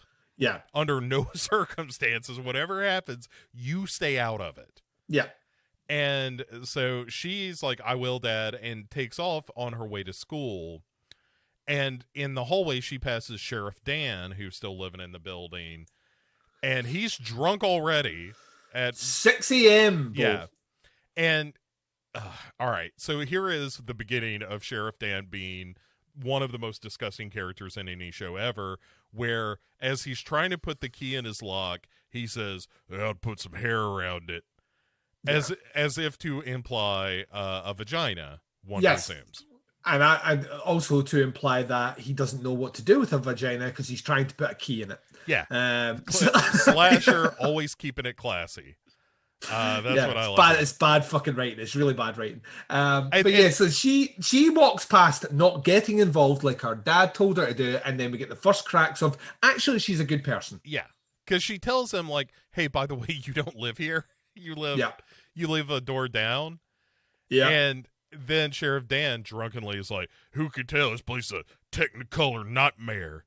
And I agree with him. Yeah. I agree with him. This apartment complex is fine in Miami. Well, I mean, it's like 2 steps. So it's all pastel colors and neon lights. This is set in Canada. Yeah, but it's in the rave district. You know, I mean, the party in the opening scene looked like it was in Miami. All of this looks like Neon Demon, but the low budget sci-fi version. So when did this get made? Hang on, I'll tell you. Must be. I swear, Neon Demon must have been out. It's May 23rd, 2019. Yes, 100%. It'd been out for a couple of years. So yeah, Aaron Martin, unsurprisingly, probably 2019. So listen, 2019. So the same year this came out, Nicholas Winding Refn had his TV show come out. Yeah, that's as right. Well. There's a big. One went to Netflix, one went to Amazon. One is slasher, the other one is amazing. Yeah, the other one, and we've covered both, Duncan, as we eventually will all shows. Commit time. Next season, MASH, cover to cover. After that, Gunsmoke. 30 years worth of westerns. I can't wait till we get to Airwolf. Oh man, one of the great TV themes. We gotta admit that. Yeah, see, everyone's doing it now. Everyone that's listening is like, yeah. You're welcome for that. So anyway, So Sadia is like, yeah, Technicolor Nightmare, and you live down here, by the way. And he's like, while we're on the subject, Nadia, God damn it, I just gotta tell you, I don't understand how guys can be gay. Now, how literally the conversation, literally the conversation he has in the corridor. So he's trying to get his key in the door. He's in the wrong place. He's referred to the door knob, which you could have maybe say is phallic, as being once again. It makes me think he doesn't know how to have sex, or he's doing it wrong. So yeah, he's then getting assisted. So decides to talk to the Muslim girl about people being gay. Now, the thing about it is, in hardcore Muslim societies, they're against gays. So I don't know if he's looking for like a sympathy nod here or what, but this is one of the most inappropriate conversations ever to happen in a TV show between an old drunk racist and a young Muslim schoolgirl who he's talking about anal fucking penetrative gay sex with. Yeah. What are we doing here? This is 10 minutes into the show. So she just opens his door for him. Is like, get in there, you crazy racist homophobe. Yeah, crazy old fuck. And so we closes the door behind her, turns around to the camera and says, one, I don't know what I've signed up to do on this show. And two, get me my agent. Yeah, Tori Spelling is just off camera being like, you're doing great, honey. You nailed it! Yay! My Hercules! So we meet another couple who have a Renee passed out on their couch. There is a Renee passed out. Renee really stretching herself this season, being a mentally damaged drug taker. Yes. Which, if I may put forward, was her character in the previous season as well. Yeah. So far she hasn't killed anybody though, but give it time. She tried to set herself on fire with water, but we'll get to that scene. Fucking hell. That's nonsense. So man. And this couple is like, hey, just let her come to on her own. Like, this is a rough day for her. So, we're just going to let sleeping Renee It's a rough day for her. Do you think she's the mother of the guy that died? Maybe, or was... I guess... I don't know. So the fact that they make it say that it's a rough day for her makes me think she's related. I don't know. We're only one episode into it, guys, and we only do one episode at a time, so we can't answer these questions yet. Yeah. So if you've seen it and you have the answer, I'm sure it's a silly answer because it's a slasher. But she was actually her or his DoorDash delivery person, and she's really torn up about it. That's probably the reveal we're coming to. But he tipped big, boy. He tipped big. He always lets me 20%. So she's passed out the couch. Yeah, and then we get a little follow up with Mark Stroganoff and his wife, where he's losing his shit over some shirt that he's missing. Yeah, his shirts. He Yeah, but he spills something on his shirt as well, and so he can't wear that shirt. Which once again, I'm thinking to myself, you spilled that on your shirt, so that's your fucking fault. But then he basically threatens his wife, has her kind of pinned up against the back of the kitchen, as if like this has happened before. And then what's kind of like interesting about this, the daughter comes through, and he tries to play it off as, I love you, like this is an innocent conversation. And her body language couldn't be screaming out more domestic abuse if it tried, and the daughter seems all right with it. Yeah. I mean, well, all that comes of this is she kind of strolls past. He's like, "Hey, honey, good luck on your finals. I'm going to be working late and totally not beating up your mom." And she's like, "Okay, see you later, family." And that's kind of it. You're like, Aaron Martin, you've done it again. Eureka! I've done it again. So the thing is, as well, like, why does this guy need a shirt? A fancy shirt. We're about to find out what he does for a living, right? Yeah. And I'm saying that if you want to go cash, you can probably go cash. And yeah, for sure. So Mark Stroganoff is outside talking to somebody about a scratch on his car, and also about the Chinese. Yes. And about how he might go to jail. Yep. And the killer is nearby watching all of this. Yeah, I think it turns out that he, I believe he launders cars. Right. That's my understanding. So he's a fucking criminal. Yes, for sure. And so the killer at least puts us out of our misery of listening to all of this. What does the killer do? Because we're talking about American Psycho. What does the killer do? Drops an axe down the side of him, very Patrick Bateman style. He's 2 seconds away from doing the shimmy back. Right. But like literally runs with an axe and impales it right in his forehead. Right? Yeah, and axes him in the neck and then like has to work at it, which I appreciate. And also, I like this. He's clearly CGI, but I really like this effect. Yeah, it's pretty good. It's pretty good. Like a good effect here. And I was like, well, by Mark Stroganoff, I'm really glad that we bothered to bring you back for this season. You know, look, somebody got to die. Paycheck's a paycheck, I'm sure, but at the same time, he's getting residuals. That's what matters to Mark Stroganoff. Decapitated or not. And then this is where we cut to the teacher who had been sending pics of her badge to somebody. Yep. Here's the student fucking on the other side of the bedroom wall. And she is up there rubbing herself against that wall. Just flicking the bean while listening in on this. Yeah. And we cut to the other side of the wall where this couple is going after it. Yes, with what I'm going to call as this girl character is the Dollar Tree version of what's her face? I had it in my Emma Roberts. Yeah. Oh, for sure.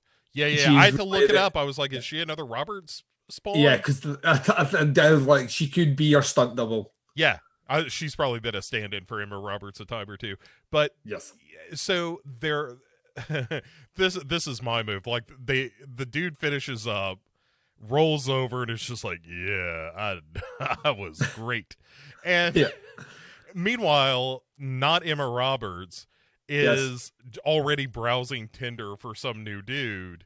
Yeah. And so the guy she's in bed with is like, hey baby, you want to go to breakfast? And she's like, I gotta get to school.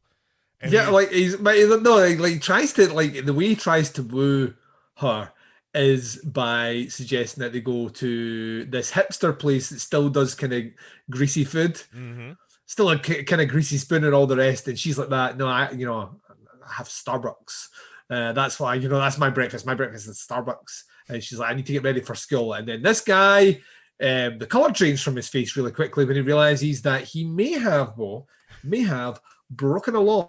Well, yeah, because he's like, your college classes? And she's like, no, baby, I'm in high school. And he's like, oh, fuck. Yeah. Oh, no. Yeah, he just sees, like, his future just disappear. Yeah, well, what he's thinking is that she's going to go in and go through an attendance register, and he's going on a different kind of register, but... Yeah, he's going to have to start letting neighbors know that he's moving in. Meanwhile... Sheriff Dan in his apartment continues his morning drinking. Yeah, And is writing some kind of online manifesto about Middle Eastern people. literally what he's doing. So Yeah. he's full on. This like you said, it's 8chan. This is like full on. Yeah. Fucking right wing conspiracy. Racist. Just like the worst of racism. This guy's writing in a drunken stupor. After apparently the only person that was interested in helping him was from an ethnic descent. It's just like all this pish. But anyway, he's writing that, and I'm like, oh, right. So why are we spending so much time? And we're about to get an amazing reveal here that the acorn doesn't fall far from the tree, Bo. Yeah, right. So it turns out that his daughter is not Emma Roberts. Which means she was fucking the stranger in the adjacent room, and her dad most likely heard it all. Well, the dude comes out and he's just like, get a haircut, you hippie. And the guy's like, I'm getting out of here before anybody starts asking me how old I am. Yep. And so he bails, and there's this really hilarious scene between Sheriff Dan and not Emma Roberts, where he's just like, you disgust me. You're a whore. And she says, no, whores get paid. I just do it for fun. And so he grabs her cell phone out of her hand and just stomps on it real hard. Oh, he like stomps a mud hole in it, Bo, walks it dry. Yeah. And she's like, oh my God, you broke my phone. He's like, damn right I did, you whore. Oh my God. It is, I mean, peak Aaron Martin. Yeah, but like she storms out and then the dad's remorseful for it. Yeah, kinda. But but it doesn't make sense. Like his like once again, we can't write a character. We can't write a character, so we'll just try that for no reason at all. Silly. Yeah. So once we've established that relationship, we follow Sadia again, who's buying coffee at this hipster coffee shop where Noah is going off about all his specialty coffees and whatnot. And I think this was the first time I realized that it was Noah who was playing this character. I was the same. Like, as soon as I was like, this guy looks familiar, and I was like, oh, no. Oh, Noah. No. And so, while Sadia is listening to all this bullshit, one of her pals shows up, and they're, like, quizzing each other about the test they're about to take and whatnot. And Noah is like, well, if you guys are done being the coolest people ever, how about you order some of this coffee? And we get a little bit of information about how she's a reminder that she's got a cell phone now. Also, there is a party that night to celebrate the summer solstice, which I assume is the party that was being had. I'm assuming so as well. So they must have some giant rave every year for the solstice. Yeah. But then I'm thinking they're school kids, and the people that were in that rave were not school kids, they were porn stars. Right. So, either that or did, yeah. Oh, to see, now that's the show I want, is Porn High School. Yeah. I'm sure there's a movie out there, Bo. I'm sure, like, if you Google it right now, I'm sure you'll get plenty of it. I'm just gonna make sure you make sure that you, like, at a minimum, you put barely legal in the title and not like put in an age requisite in there, because if you just put in porn high school, you do not know what you'll get on there. Right, Tracy Lord's on the right side of the quinceanera. You know what I'm saying, Duncan? 100%, Bo. 100%. So yeah, like, so they're talking about this party, and once again, it doesn't make sense to me because, like I said, we saw the party last year, and everyone was a lot older than these people. Yeah, and so Noah is delivering the drinks to these girls as an ambulance whizzes by. And Noah, in typical classy Aaron Martin fashion, is like, well, I guess some of the junkies had an abortion in one of the trash cans or something. And you're like, what? What are we even doing here, Slasher? Yeah. So, and I was thinking to myself, you set up shop here.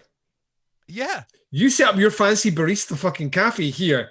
So let's not be silly. Also, why does every character have to be completely reprehensible? I don't think he knows how to write any other way. I mean, it's just the most cliched and gross things that people can say. Yeah. And all right, so we go to the crime scene where we have a lady detective and this Indian dude who are the detectives, and it turns out that it's the Indian dude's first week. Let's tick that trope right off. So this is basically Seven now. All right. Yeah. And it's like the female lead cop is basically Morgan Freeman. Yeah, kind of. The druid has the upper hand. And instead of a head being in a box, Duncan, Mark Stroganoff's head is just planted on the front of his car. What's in the car? Put down the gun. But the rest of him is behind the wheel. And once more, everybody has gathered around is taking, pictures and videos with their cell phone. We're gonna have a grandstanding scene where we're gonna leave the head on open display and then chastise people for taking photos of the head on the car. Yeah, no, you know what you do? You put up like a protector around it, then you show the cop the head instead of showing it to everyone and then complaining that they're ogling the head. Basically, it makes no fucking sense. Maybe forensics hadn't been there yet, Duncan. Yeah, but you don't do it cordon it off, Bo. Wait till forensic arrive. That's real police work. This is well, it's not slasher police work. Yeah, slasher police work is just like everybody. There's nothing to see here. It's like Leslie Nielsen. Yeah, exactly. In front of the fireworks. Yeah. Go home. There's nothing more to see. And sure enough, I love that we both went there. Yeah, we both at the same time. That clicked right in place. So. And she tells her new partner, "Listen, there was a druid murder here a year ago." She's Morgan Freeman for the entire show. From now on, settled. Look, I don't know if it takes more courage to once decapitate a man. Anyway, but so she tells him, it's been a year. It looks like our killer is back. And then we get some shots of the head showing up on social media, all over the place. And we go back to the coffee shop where not Emma Roberts is complaining about guys, it is my birthday today and my drunken racist father didn't even bother to get me anything. No, all he got me was a broken phone. And a broken phone and some healthy slut shaming, apparently. Yeah, well, thanks, Slasher. Speaking of slut shaming, for no good reason, she and Noah just start bantering about how good her tits are. Yeah. And it's horrible. I swear to God, this show has so many issues. Get this show a magazine rag, Duncan. Because it's got issues. But she's with a friend of hers who is like, why are you flirting with this gross dude behind the counter? And which is a question I'm also asking myself. Yeah, and she's like, I like older guys because they know what they're doing. Technically, they don't. I'll just say to you, like the assumption that older guys know what they're doing, experienced guys know what they're doing, and age knows no boundary on that. I'm afraid. I dare say you can be with older guys who still have a very narrow view of I got mine. Sure. So. Yeah. Right. That is relationship and person specific, not necessarily age specific. 100%. 100%.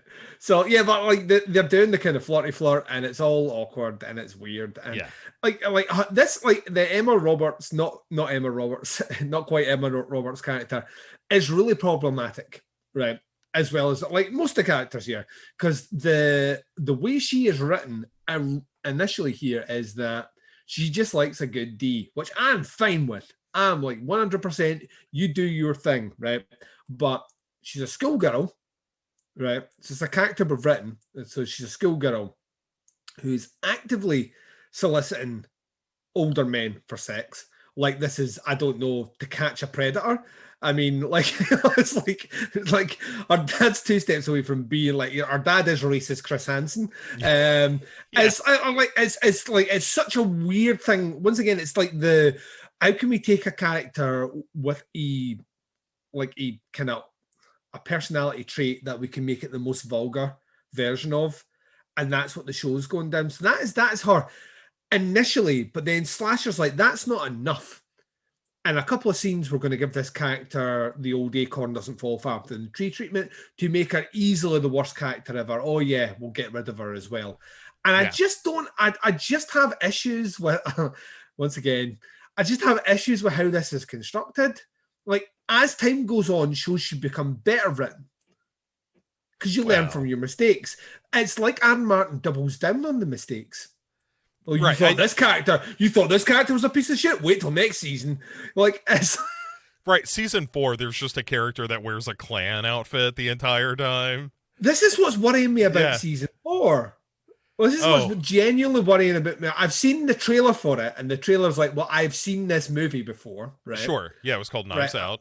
Yeah, like in every other one, but it's like Brewster's Millions. Yeah. It's like I've seen this like Cronenberg's Millions, and that's what we're calling it.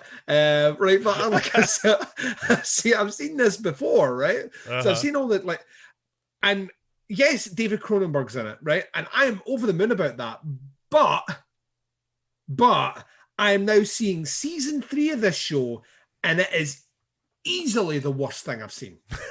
It's somehow this episode alone is worse than season 1 and 2 combined. Yeah, everything that's preceded. Yeah. And we're 15-20 minutes into it at this point. And well, it's easily the worst thing. Yeah, we're almost halfway through it at this point, but yeah, you're right. And so this girl, not Emma Roberts, grabs somebody's cell phone, and it turns out that one of her gaggle of friends is named Erica, who is the daughter of Mark Stroganoff, and then she sees on social media her dad's head, and flips out as you do. I didn't know your dad was a transformer. What do you mean? Well, look, he's transformed into a car. Somebody didn't flip his head back into the body. Yeah, it's like he's kind of half transformed. Oh, wait 1 second. No, that's his severed head. All right, I saw this car. All right. This is a bad joke. Let me ask you something. Is your dad's name Tetsuo?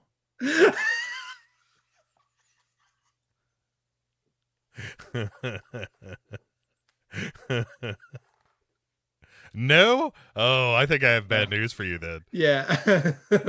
So Sadia and her friend Justine are at school, and her dad is texting Sadia on her new phone, and Sadia is like, hey, because of my new phone, let's have a selfie, just us. It's my very first selfie that I've done on my new phone.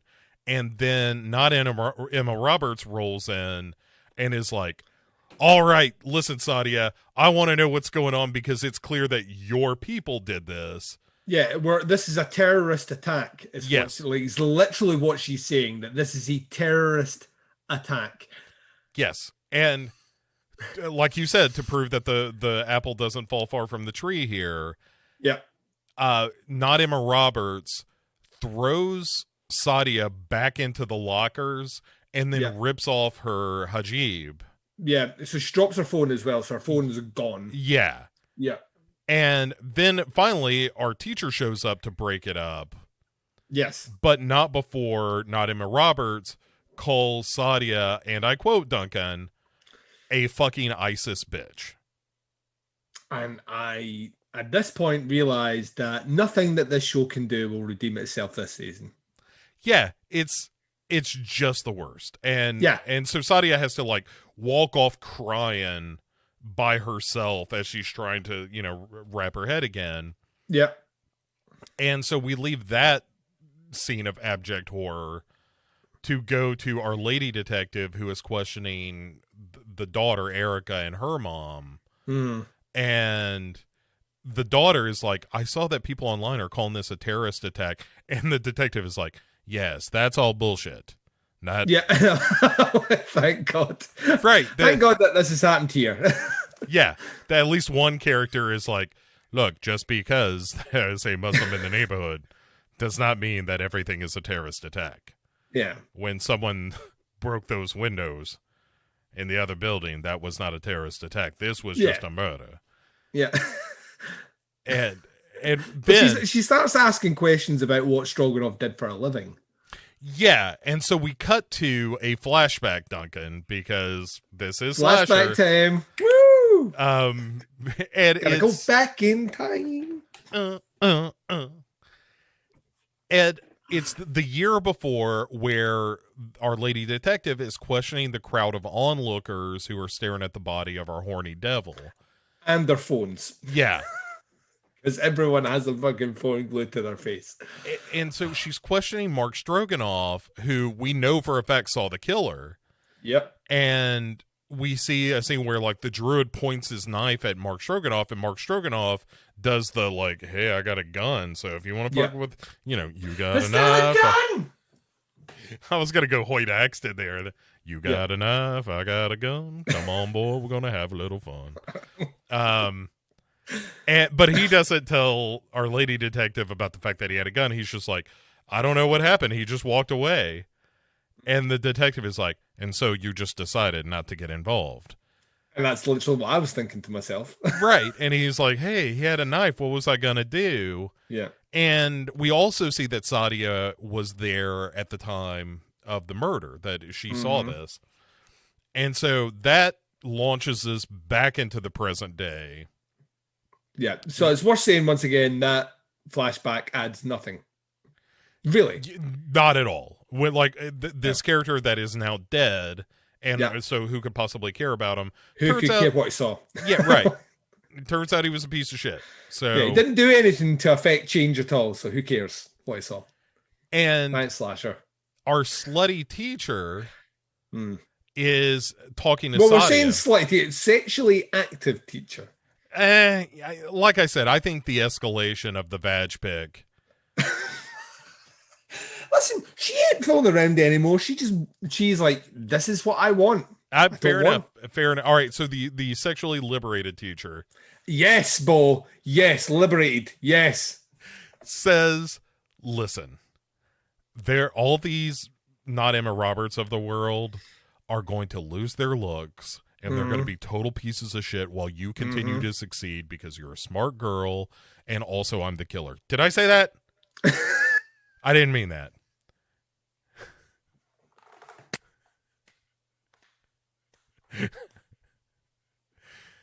And then a Vera, not Farmiga.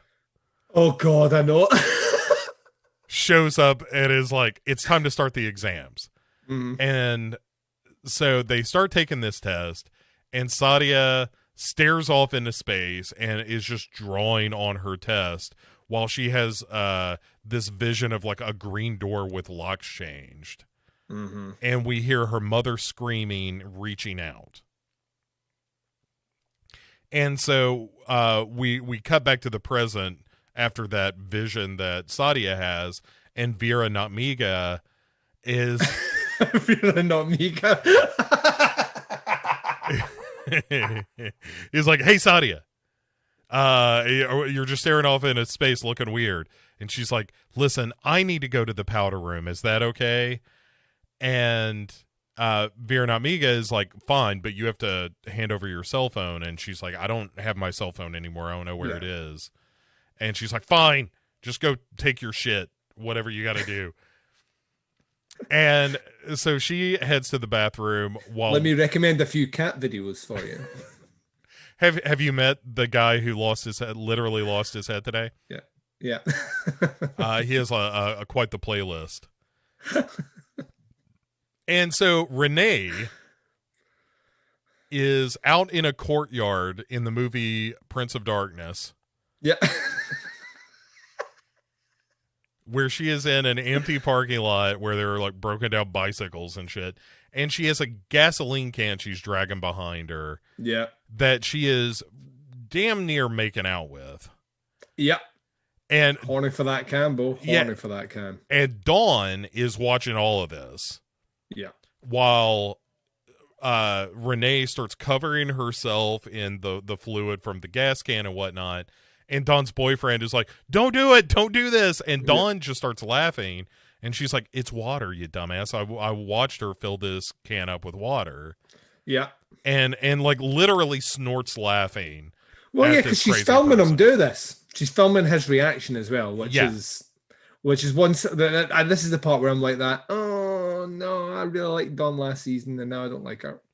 Yeah, and her boyfriend is pissed about the fact that nobody is helping this poor woman who's clearly in mental distress down in the courtyard, and also pissed that Dawn is filming this. And he's like, I delete this. I want you to delete it. And she's like, what are you talking about? This is funny.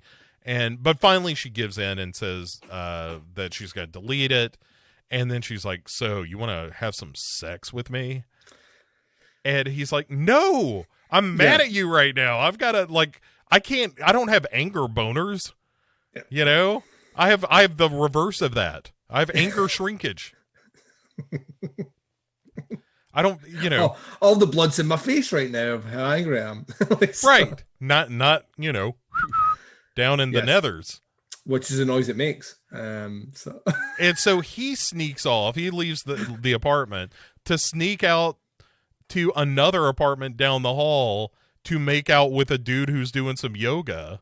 Mm-hmm. And it's like, oh, so he's bi, I guess? Or he's closeted and Dawn is his beard? Maybe? Well, I dare say we'll find out. Probably. And I'm going to say the answer will be unsatisfying. And probably stupid. Yes. And so Dawn is filming Renee freaking out and then addresses her webcam. Yeah. And that kind of gives us more exposition that we already know, which is it's the 1-year anniversary of the summer solstice slaughter is how they put it. And she puts up a picture of Mark Stroganoff's head in her feed. Mm-hmm. And she says, I don't think this is Terrace. This is the Druid, and he's just getting started. Like and subscribe. Yeah. And, she's just, again, a terrible, terrible person in this. And then, Duncan, we go back to the school for our last pair of scenes where Sadia is being followed down the hallway of her school by none other than the Druid, the killer this season. Who's just in the school, in full Druid outfit, just no fucks given. Right. Almost like he works there, Duncan. And so he passes by or disappears or whatever. And then we cut to not Emma Roberts. Well, also, it's worth saying that Sadia's looking for her mobile phone. Right. Yes. Yeah, but she can't find. It's not in the place that it should have been dropped. That's right. And we are about to find out where it ended up. 100%. Because not Emma Roberts is flirting with dudes in the bathroom on her phone, on Sadia's phone. But she managed to get the phone, break the code on it, download Tinder, yes, log in, get into that bathroom, and start undressing while taking photos. And she is a size queen, Bo. For sure, she is talking to this dude on Sadia's phone about the size of his dick. Yeah. And she's like, hey, I got to go. And he's like, are you going to call me back? And she's like, have you seen the size of your dick? I'm going to call you back. Don't even worry about it. And so she's about to leave, but the door is locked, it turns out. Which is interesting because I was trying to think about this. If you go into a room, mm-hmm, the door's open. Yes. Right? If someone locks the door, mm-hmm, then you can't go in. Yeah, but bear with me here, right? Oh, all right. Right, there's a thought going here, right? So the door's locked. The door's either locked from the inside or it's locked from the outside, right? Uh-huh. If it's locked from the inside, she should be able to unlock it. You would think. Which she couldn't do, which means it's locked from the outside. But if it's locked from the outside, how does the killer get in? These are all fine questions that will have no answer at all. I have a theory. Oh. Do you think that the Druid is two people? That there are two people? I think Scream. Together? I think Scream. Oh, okay. Aaron Martin saw Scream, you think? I would like to think he saw it, then forgot all the clever work that was in that movie, and then decided to make his TV show. So, just to me, it just like that to me was like that. But that doesn't make it like straight away. That doesn't make any sense to me at all. Like she would have either had to have seen someone lock the door after she walked into the room, which would mean she knew someone was in there, or someone locked it from the outside after she went in, knowing that the other killer was in there. Yes. So at a minimum 2. Okay. All right. I'm 3, with you. Maybe 3. So Maybe everybody's the killer. Maybe that's the why not? Everybody but Sadia. That would be more satisfying. That would be I will say that I am with you that I think the teacher is one of them. 100%. Yes. So she hangs up on this dude with the big dick, can't get out. Then the druid comes from behind her, grabs her, and shoves her face into Gives her a swirly bow. But Remember we used to get swirlies at school, and it was sulfuric acid? Right. So, to your point, this had to be staged in such a way that poison, like acid, was poured into a toilet bowl, and somebody had to be like, occupied every time somebody tried to use it. Well, yeah, could you imagine just randomly going in there and getting some splashback? Right. Like, hey, why is the toilet fizzing every time I drop a log? As if I'm dropping a Mentos into some Diet Coke.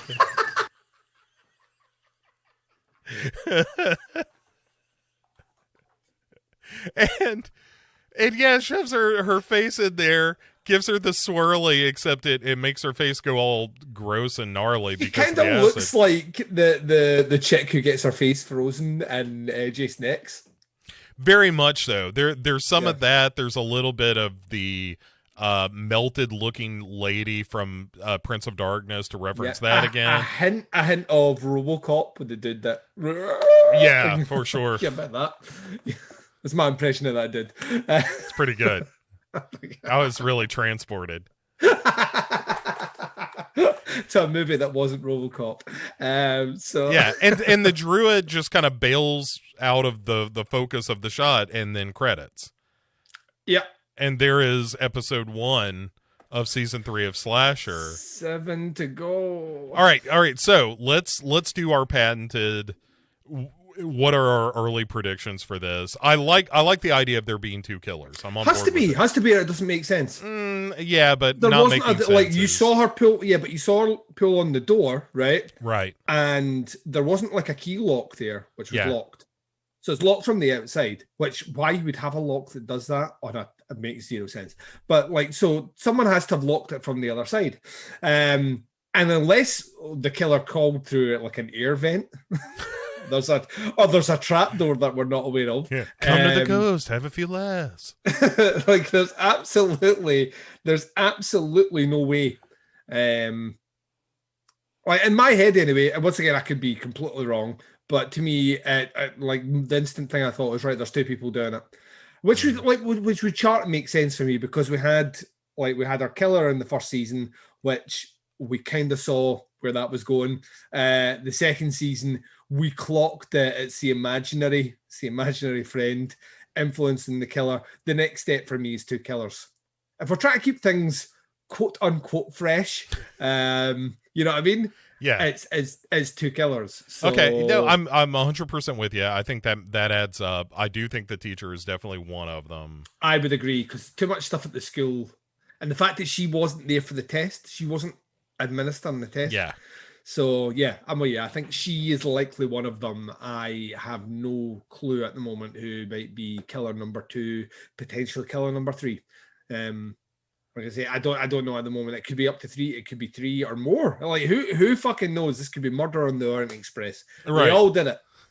We all killed not Emma Roberts and Mark Stroganoff.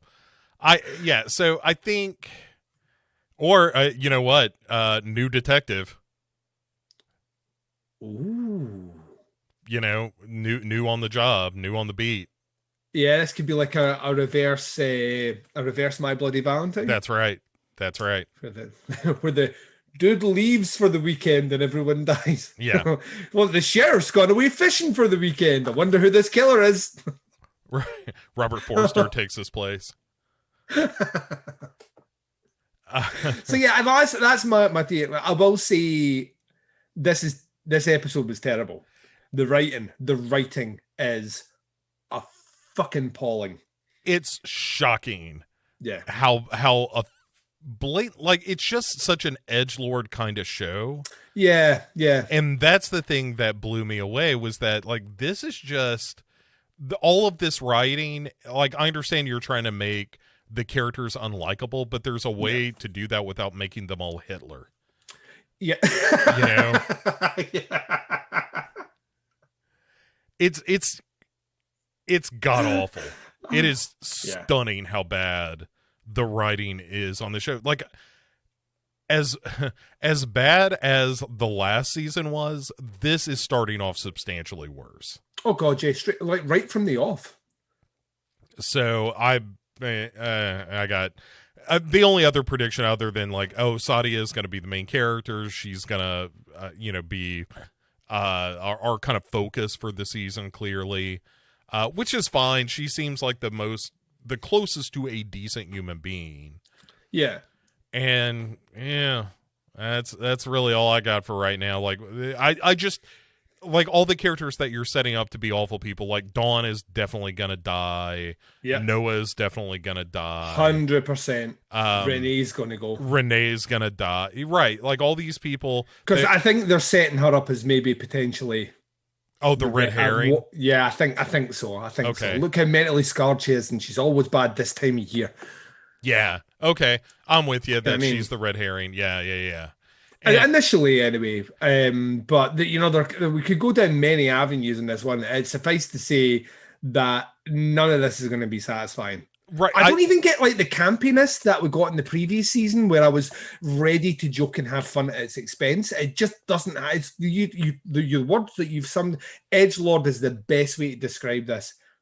And he's obviously the filters have been taken off for Netflix, and I think it's revealed a bit too much of Aaron Martin that I didn't want to see.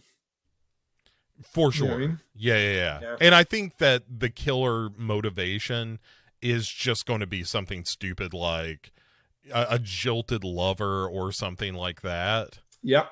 And that's what set it off. But now the killer has a taste for it, and Yeah. So I think it's going to be something dumb either like that.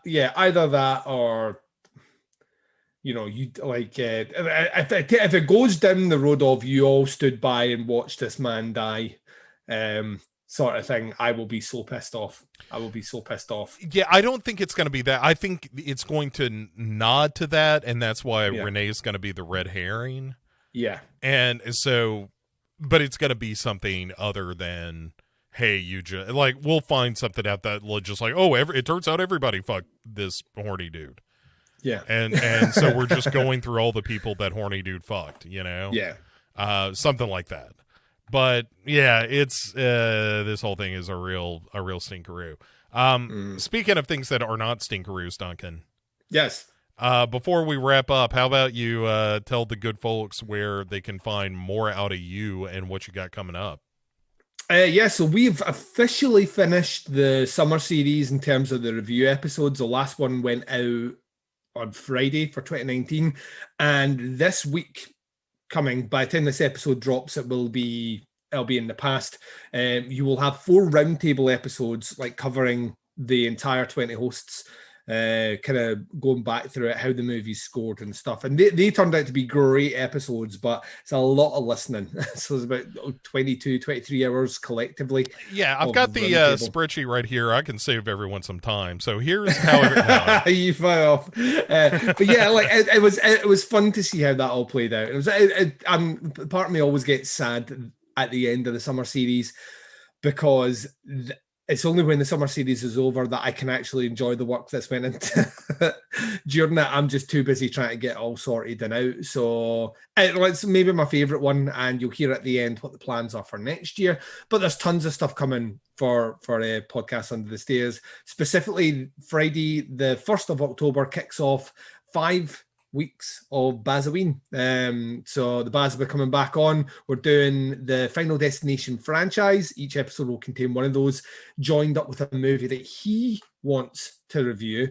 And those movies are Sleep Tight, Let the Right One In, Goodnight Mummy, Girl Walks Home Alone at Night, and Under the Skin, respectively, in that order. Wow, so that's your bangers. Yeah, for sure. And not only are those episodes always hilarious, but I have said before, and I stand by it, that Final Destination, best horror franchise cover to cover. There's one that I think misses the mark, but I don't hate it.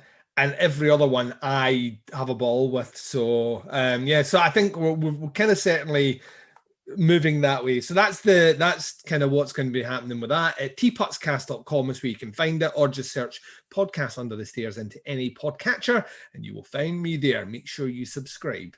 Yeah. And on my end, as Duncan mentioned, we are right on the precipice of Halloween. I do a really stupid thing every Halloween where I do a little mini review every single gosh darn day. Mm-hmm. And so that will begin on October 1st, and you get one of those every day. We're going to be doing some other kind of special shows for the holiday season. So I would ask you to also subscribe to Legion Podcasts on the podcatcher of your choice. Subscribe to us on YouTube where you can see this show done live. Also, you get some other fun stuff on the YouTube as well. And finally, hop over to patreon.com/Legion Podcasts where you can not only support us for not a lot of money, it's like $1 or $2 a month, nothing crazy. But you get special shows over there, some podcasts that you can't hear anywhere else, a show called the Ouija Experiment, in which myself and a rotating series of hosts talk about movies that have the word Ouija in the title. Recently did the surprise sequel to the Ouija Experiment and the Ouija Experiment 2 called Ouija Warehouse. And you've told me about that before. You told me it was bad, so I don't know why you went back to it. I didn't realize it was a sequel until I was watching it, and a character shows up from one of the first Ouija Experiment movies, and I was like, what the hell? And that was a really fun conversation because that was a surprisingly competent movie on a technical level, but no other level. So that's a lot of fun. But anyway, you can get all that stuff on the Patreon, as well as any of the social media channels, short of TikTok, which is something I haven't committed to yet, but might happen. But yeah, on Instagram and Facebook and Twitter and that kind of thing, you can find Legion Podcasts there, and follow us there for all the new announcements. And I gotta say, here's a special announcement. Here's the thing that so on the Legion podcast feed, we do the What You Watching show with me and Jamie Sammons, which is a good time. And I'm about to do another monthly show with one Kate Pollock. Ah, very nice. Right. And the show is called The Heart of Horror. And it will be shows or a discussion of movies that have an element of love or romance or a significant relationship at the center of the film. And we're also going to be talking about relationships and stuff on the show as well that aren't necessarily horrific, but if you've ever been in a relationship, some of them turn out that way. And it's really just an excuse to get Kate Pollock to tell more stories about her crazy dating life prior to her marriage and children. And we'll probably get some crazy stories about that too. So that is very exciting, and that will be coming in October on Legion Podcast. So nice. Yeah, a lot of stuff. It's almost like I need to keep doing this to somehow justify my existence to myself. I've told you before, if I ever take any sizable amount of time away from podcasting, I'll never come back. Yeah. I realize what else I can get done, and then that's... Right. Yeah, if I ever stop, then... Right. There have been a couple of moments where I've had that realization of like, I could just not do this, and I could do these other 5 things. Yeah. But then how happy would I be? You know? Well. Because I have to scream into the void somehow, and this is the way it happens. I like it. All right, well, Duncan, that is our show. There is nothing left to do for us, except for me to say to you, my good friend, say goodnight, Duncan. My good friend, say goodnight, Duncan. That's too much. All right, we'll see you in 2 weeks. I just said what you said.